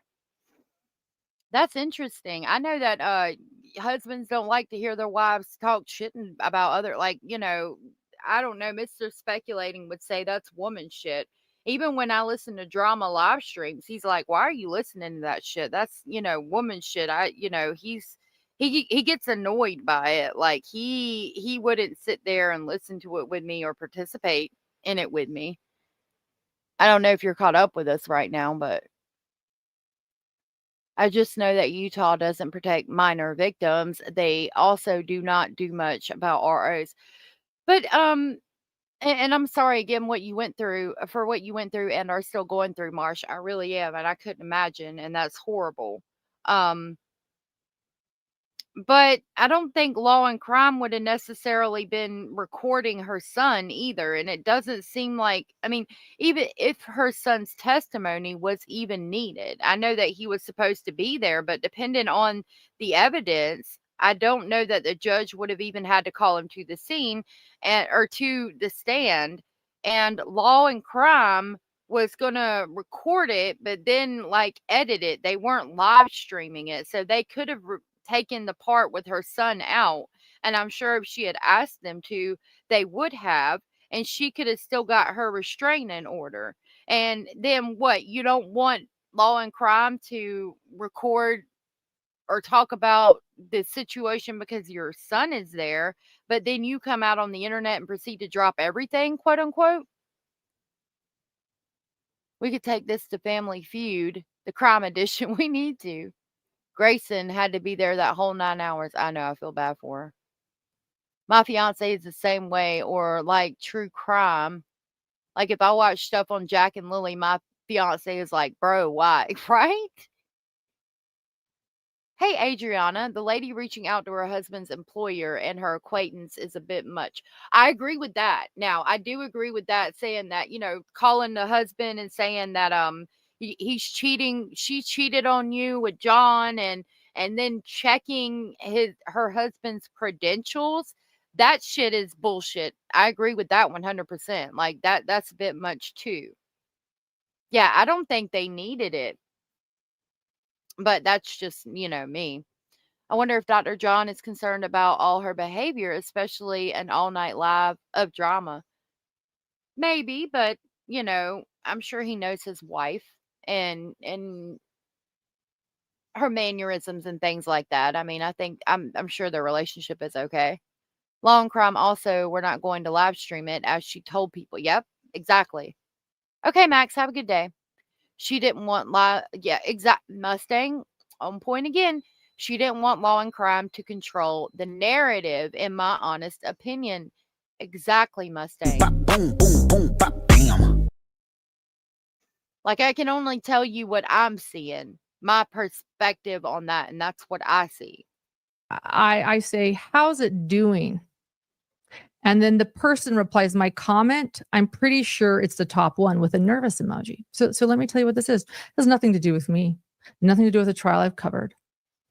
Someone in this group text was following a creator, a podcaster on a trial that I did not cover and knew nothing about. I'm sorry And to they were hear that. disappointed that this podcaster got facts wrong It's nice to meet you, because they Adriana. were attending Or the trial. Ariana, sorry. And I wasn't actually a part, those group texts where you really don't go in a lot. This was one of those happening. I wasn't even in the majority of this conversation. I didn't know what was going I on. agree. Marsh. When I popped in, I saw all these things and I saw that this person had actually fact checked that person, that creator, and posted about it under her actual real name, not even. So yeah, that's one of the main things for me, UTD, where she goes into that hotel room at the very beginning that we just saw, where she's under the bed and having Grayson record her, and she's crying and she's saying that, right before they go into that video, she's talking about they were recording it to document things for a documentary. Like, you're recording shit so you can put out a documentary about the situation, but don't think Law and Crime should record it to put out their own documentary about it. Like, you're popular enough in your eyes to think you should record it to put out a documentary about it. But if somebody else thinks that you're popular enough to record it to put out a documentary about it, you don't think that should happen? You wanted exclusive rights to what was being recorded in the courtroom. Like, I can't get down with that. Anonymously, some things that this creator got wrong in a podcast. And this person quite liked the podcaster. So they were actually stressed about putting this up there and seemed worried about it. They said, the comment is there. I don't know how it's going to do. They're just kind of looking for feedback in like a group message. Wasn't a part of this conversation at all. And I pop in, I see that she is nervous, and I wrote, how's it doing? And if you know, her response ends with a worried face emoji when she says, it's the top one. She doesn't know if that's good. That comment is still there, by the way, on Reddit. And it's absolutely harmless. It is somebody correcting facts about a trial they were following. Yeah, I don't want to get in there. I know none of the facts of this case, nor did I follow this podcaster on this case. I don't even know. I have known nothing about it. Yeah. But I want you to know that this text has gone around for months with people telling me that I am doing smear campaigns on this podcaster. Top media people believe that I have smeared this creator on Reddit, that I tried to hurt her business. This has gone far and wide. Me too, Because Ariana. of that. I have no idea what that is about. And I have told several people that it's not true. And there is no evidence that I have ever tried to hurt this person's business. In fact, I have actually promoted this person's business repeatedly, sourced them, encouraged followers, collabed with them, and tried to help their business. But there is, and if anybody has heard this, a rumor that I have created fake accounts and tried to hurt my fellow creator or any creator, I will tell you right now, that is false. Completely false. Yeah, she's nodding or kind of, doing her head in agreement. And, what have we learned about when people do that? I mean, I don't even know that I need to go over that. You know what I mean? We all know what that means.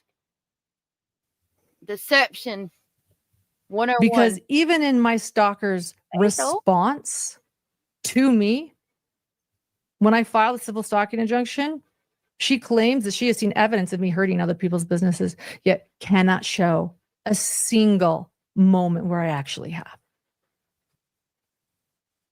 Because I don't. Really quickly, do we have my response to her? I never read my response. Oh. So okay, this is my response on the screen. Got it. So I wrote are we good? Are we safe? Okay. I wrote this person back, the stopper back. And I say, I blocked you because I'm tired of being harassed and threatened by others who are misinformed and illegally sharing and taking private chats out of context. The only coward in this conversation is the one who is unable to acknowledge any wrongdoing whatsoever. So who is starting fires? And then I share again, who is starting fires? Her Reddit comment that's now been deleted from Reddit, by the way. When someone tells me to stop engaging, my response is to stop. But here you continue harassing me in emails, even though I've blocked you. You've obviously are misinformed about this podcaster. I never wrote an anonymous hit piece. And you're right. Marcia, I do see that she wanted to get her narrative out there first. Two things can be true. And I agree with you on that. Two things can be true. You can be a mean girl and be stalked and blackmailed. I agree with that. I agree that you can be a mean girl and you can be stalked and you can be blackmailed. I don't know necessarily that she's being stalked, maybe blackmailed. I could definitely see that. But again, I mean, if she was going to do something and she felt like she needed to involve the courts, I think defamation would have been a better route to go. She's afraid about these text messages getting out at the end of the day, that she should have never made a text message to begin with. And I think she's learning that lesson the fucking hard way, in my opinion. About this podcaster that was written quite openly by the person who wrote it. Yes, a moderator and someone who attended that trial of this case daily. She was correcting some factual errors that this podcaster had made regarding a case. So again, yeah, Abraham says saying my stalker is the same thing as using the person's name. And again, you're not supposed to own it. You're not supposed to own the stalker. You're not supposed to do that. It's not good for your mental health overall. Isabella is a beautiful name. I'd go gutter low if my family was picked on. Gutter low. My family, where we go one, we go all. I love my family. I mean, case that I never covered. It was never a hit piece, and it doesn't hide her identity. Nor did I ever anonymously write the factual correction from court. That was somebody else. I asked how the comment was doing, which was supporting my friend, nothing more or less.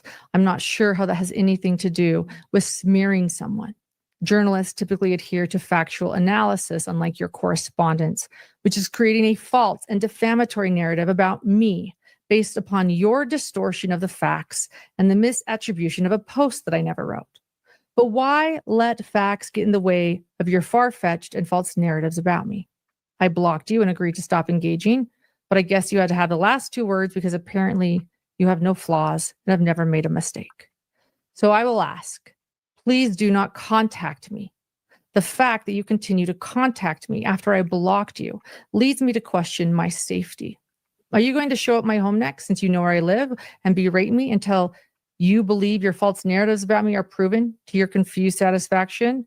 I'm also asking you to stop posting lies and false information about me publicly, which negatively impacts my business. If you continue to harass me, I will be forced to take legal action. Okay. And I know that that was strong. I know it was. But at this point, I am shocked. I realize that she has recorded me in a courthouse. I realize that she is defaming me online. She has just called me a hypocrite and a liar. And she is taking a text with me asking, how's it doing? Completely out of context. And now is stating that I am hurting other people's businesses. So now I'm plagiarizing people and I am hurting other people's businesses, 2 things of which I have never done. Yep. So I'm very concerned, and she has reached out via email. I don't know what's going on at this moment. So We should be able to listen to the court proceedings on tomorrow.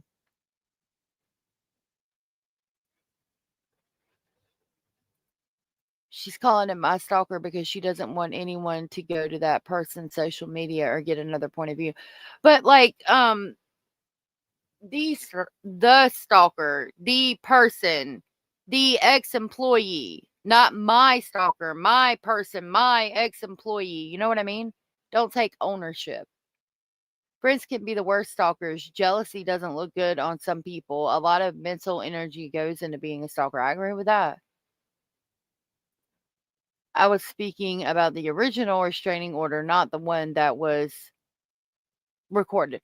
Oh, yeah. Yep. I know what you mean. I know what you're talking about. all right. Where was I? Thank you.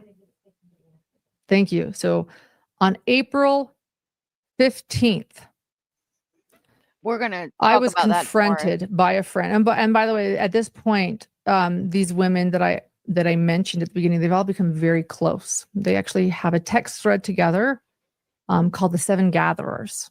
It's named after, Melanie and Zulema and Lori Vallow, who had the same text thread. They call themselves the 7 Gatherers. Very happy for their friendship. They're posting pictures of each other at the courthouse. I'm happy that they all get along. But as you know, I think one of them is a bit of a bully, and I had shared this with my stalker as well. So on April 15th, 2025, I was confronted by a friend of the stalker named Janice at the same courthouse. Probably not. This incident is on film, and before we play it, I want to share a little bit more. I think so. She had, I had mentioned that she had often filmed Kaylee. And I think we need to keep that in mind too. Her husband is a psychologist, so she's using words. I mean, I don't know if it relate. I mean, I think that it influences her day-to-day life in some aspect of it, right? But like she's using certain specific hot button or trigger words to have more of an impact on us as viewers, in my opinion. I absolutely agree. Little bit, Elisa. Drink, shot, said UTD. Harry and others outside the courthouse, and it's fair. You can record people. I know I have myself. It's fair game. It's uncomfortable, and I think there comes a point where it can be considered harassment. When someone is filming you all the time.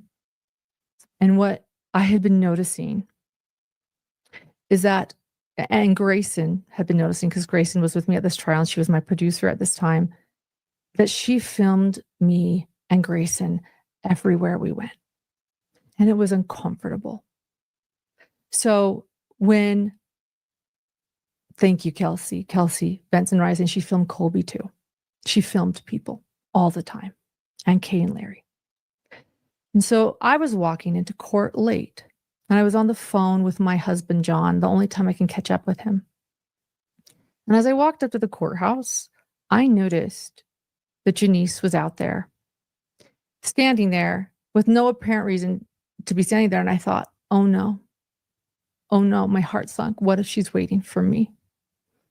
And so for safety, which I had started to do, because she's good friends with my stalker. In fact, when I saw my stalker and she had confronted me in the courthouse, she'd actually been with Janice. They had been together. And it made me nervous. So I said, John, I've got to go. Someone's here outside the courthouse and I'm scared. I'm getting worried about everything. And he knew everything going on. I'm going to just put my phone camera on just in case, because I'm just worried. And so that is why my phone camera was on. It was just in case. And I was walking into the courthouse. That was my goal. The doors were right there. And unfortunately I got scared and it stopped, but play the first video I have.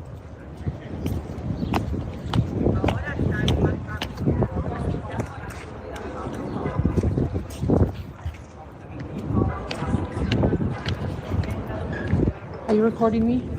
Please do. Okay. And please. So that was the first one. Unfortunately, in my nervousness, it ended. And I want you to know too that Janice later wrote a I'm with you there, declaration, Sweet League. and in her declaration to the court, she actually stated that I approached her. Please do so not talk to me. clearly I feel not. threatened. Well, I need to talk to you about the stuff you said. Please do not talk to me. I feel threatened. Okay, I feel. Immediately out the gate, please do not talk to me. I feel threatened. Please do not talk to me. I feel threatened. Like she knows exactly what to say, the right hot button or trigger words to say. I feel threatened. Yeah, exactly. She's so extra. I mean, and I don't see the woman swinging on her and punching her in the face, or I don't think she was going to do that.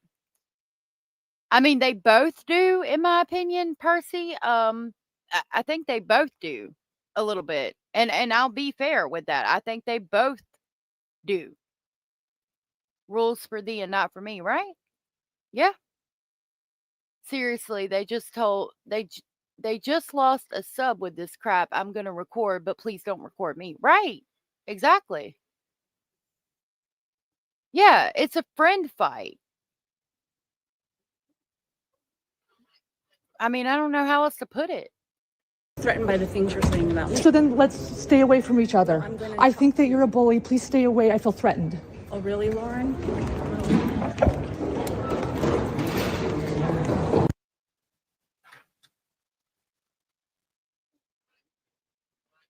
Okay. So after this moment and this recording, after this happening so often, I took this recording to the bailiff and I said, could you request this person just to stay away from me? She records me all the time. She records my producer all the time. She is friends with someone that is harassing me in emails and accusing me of things I didn't do. And we just need to attend this public trial in peace. I can be around people that don't like me. I get it. Not everyone likes me. And you know, I can be really annoying too. I'm probably really annoying in this life. Could you have her stay away? The bailiff saw the videos. They saw what was going on. They spoke to Janice and they requested her to stay away from me. Allison said, I know the right words too, though. Can't hide my education. And I don't think that you should hide your education. It just seemed a little bit staged to me that she was like waiting for that woman or kind of backed up. And the woman did come toward her and open the door. And she's just, I mean, that's like textbook what you would say to try to get your court case. And it just seemed a bit dramatic. You know what I mean? Like saying, I feel threatened over and over again. Is what it's textbook definition. Exactly. Milky Way is starting to give like middle school. I love your picture. But you just proved that you really can't. Yeah, Lauren used trigger words. Exactly. Even her tone of voice was over the top. Yep. Over the top, said Janie. Yep. Princess Pillow said, man, that sucks. But this is really not a good look. Listening to the actual hearing made it worse too. I've always been a quote unquote fan, but this does hit wrong. Yeah. I don't know if you're talking about me or her. I'm assuming because you said fan, you were talking about her. I consider y'all family. I don't think the fan dynamic, I don't like to use the word fan because it presents where, you know, to be a fan of somebody, that person would have to be above you. And I don't like that dynamic. I think we're all on an even playing field. But over the top, she's just acting like an adult. You think so? We all fam here. You think so? It feels a bit dramatic to me, but I respect your opinion, Allison. Because of the way she approached me. And they also said, look, maybe don't film her all the time. She also admitted in her declaration, by the way, to the court that she does record a lot of people. She tried to show that it wasn't what, you know, we thought and she wasn't as close, but yes, that's her thing. So then, Oh, I tell her I'm feeling threatened. Okay. Janice was told by the bailiffs that she needs to leave me alone and stay away from me.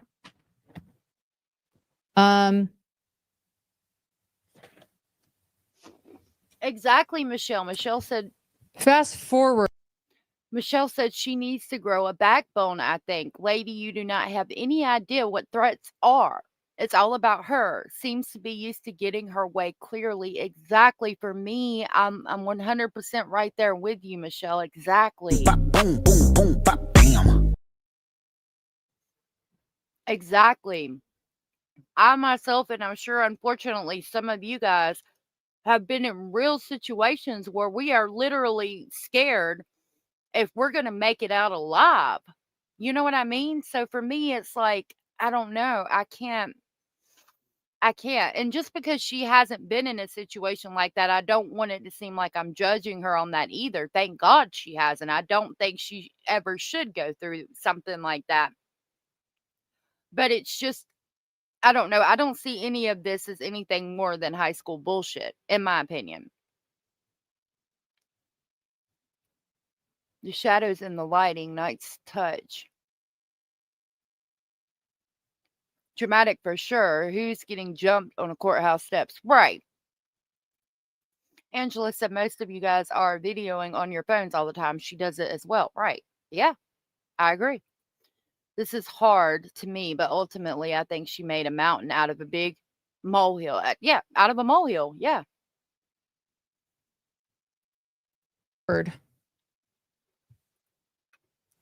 Hold on.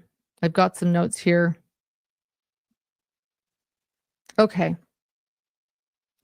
So I agree. Then on June 19th, 2025, I received word that things were going to go public and that people wanted my head on a platter. And that is a quote. There are a lot of people that are really pissed off and they want my head on a platter. And here he is. Here he is. Here it is. This is a creator that Grayson called, and this is verbatim from them on June 19th. The only thing that I can tell you is there are so many people right now that are pissed off, that are calling for her head on a platter. It's pretty much the message I can get. That's pretty much all I know. It's just been a lot of mean things. And just in the first time text or a text from someone I don't know too regularly, and it's like, oh my God. I just think from the messages I've seen, I would prepare for something publicly at this point. I don't know how or when. I just tell people I don't want to know what's happening. So that way I can truly say I have no clue. There are a lot of people that are really, really, really, really pissed off right now. And that's really all I know. People are mad. I would say brace yourself based on a few things that I have heard here and there. I don't think we have all of everything that went on either from either side. The public has the right to be in a courthouse. I don't see anything threatening. Is her stalker physically following her everywhere, sitting outside her house or her son's school? That's the stalker. And that's where I'm at with it. I don't think that she was following her everywhere. And it seemed to me like she had the girl given the documents at CrimeCon so she could walk around CrimeCon and basically be like, ha ha, you can't be here, ha ha ha ha, and like taunt her. But that's just my perspective.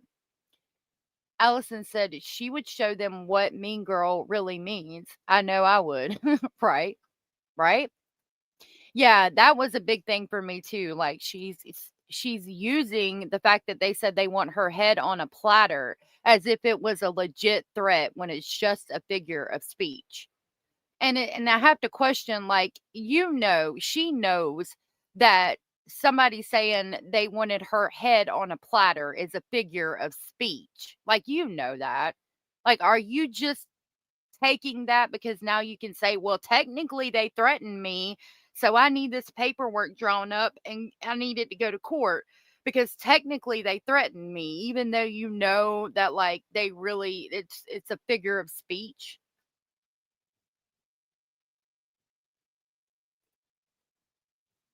A stalker is also one that lives across the road from you with 6 cameras facing your house. That's a stalker. That's a lot of cameras. Tell your cat I said, I like your name. All these ladies are ridiculous. They need so much attention and drama. I agree. Things in the works. A couple of messages I got were, keep an eye on your notifications because we're going to blow this shit up. I don't want to say it's over. It's kind of just getting ramped up. And that's reading the text messages I've gotten. Brace yourself. Something's going to go big. Something's going to go viral. I'm not touching it. I'm not getting my hands dirty. End quote. That's a little concerning, but I mean, she sent the So what did I do? text messages. That was absolutely devastatingly frightening to me. I had no idea what that meant. Kathy, yeah, pretty much. And so I decided to call the Well, I don't police know. because at that point, I am fearful for my safety with such a vague threat. And the police, we're going to get to this later. Stick with me. Well, yeah, we're going to get to this later, but the police called my stalker and she recorded that phone call, but let's not play that yet. I'm going to go back a little bit. But let's fast forward. So let's go a little bit, Right, UTD. let you know this. After I called police, and we're going to get to that in just a little bit. Thank God. 3 days later, 3 days after I called police because of that vague threat, they want my head on a platter. They're going to blow this shit up. Fast forward to June, and my Yeah, you're stalker good. created both a TikTok and an Instagram account solely about me, where she continues to this day to post harmful things about me in an efforts to expose me. And she uses that. They're going to expose me. She posts. Paul's game on point. I mean, again, if we just reference Reddit in general, there's threads about all of these YouTube creators where they're posting shit that they feel like could be used to hurt those creators. All right, y'all. Yeah, Shelby's rolling out. I'm going to have to roll out too. What I'm going to do, like I said, I've got the one court document. I'll see if I get sent any more. I'm going to kind of skim through this live and see if there's anything important that we need. Gather some timestamps tonight. Let me write down where we're at in it. 1:36:58. Because like I said, we're not going to watch the whole thing. So I'm going to go through that tonight and get any kind of timestamps that we may need so that we can go through it. And we're going to listen to the other side tomorrow and go through whatever documents I have been able to get back thus far. I also have the actual deposition. So we'll continue this conversation tomorrow for sure. Like I said, my court document, my police document is an incident report. It's on my Patreon if you guys want to read over it before we go over it tomorrow. If not, I will go over the watermarked copies tomorrow. It's from July 3rd, 2025 at 4:08 p.m. It says attempted to contact Christina per email received from her as follow-up on initial call, no answer. She mentioned Lauren has made many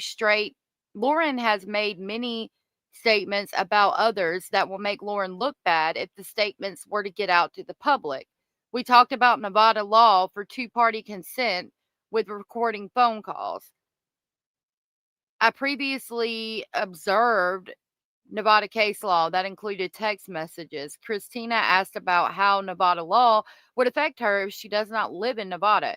And it continues to go on, and we'll definitely be talking about that tomorrow. Yeah, Corey, thank you for being here, love. I'm going to see if I can fix it where it's not doing the @ symbols too, and it gives me back you guys' regular name. Angela, good night, my love. We start Monday through Saturday every day at 1:30 p.m. Eastern Standard. I'm on the East Coast, so it's 1:30 p.m. Monday through Saturday for me. Unless we're doing a trial. If we're doing a trial, we start earlier, usually about 10 or 11 o'clock in the morning. But tomorrow it will be 1:30 Eastern. So I hope y'all have a good night. What, in the 9-hour live marathon? Yeah, no, we're not going to do the whole 9-hour live. I'm going to get timestamps and we'll continue to go through everything. It's good to see you, Malibu. Yes, Kathy, have a good night. If nobody has told you.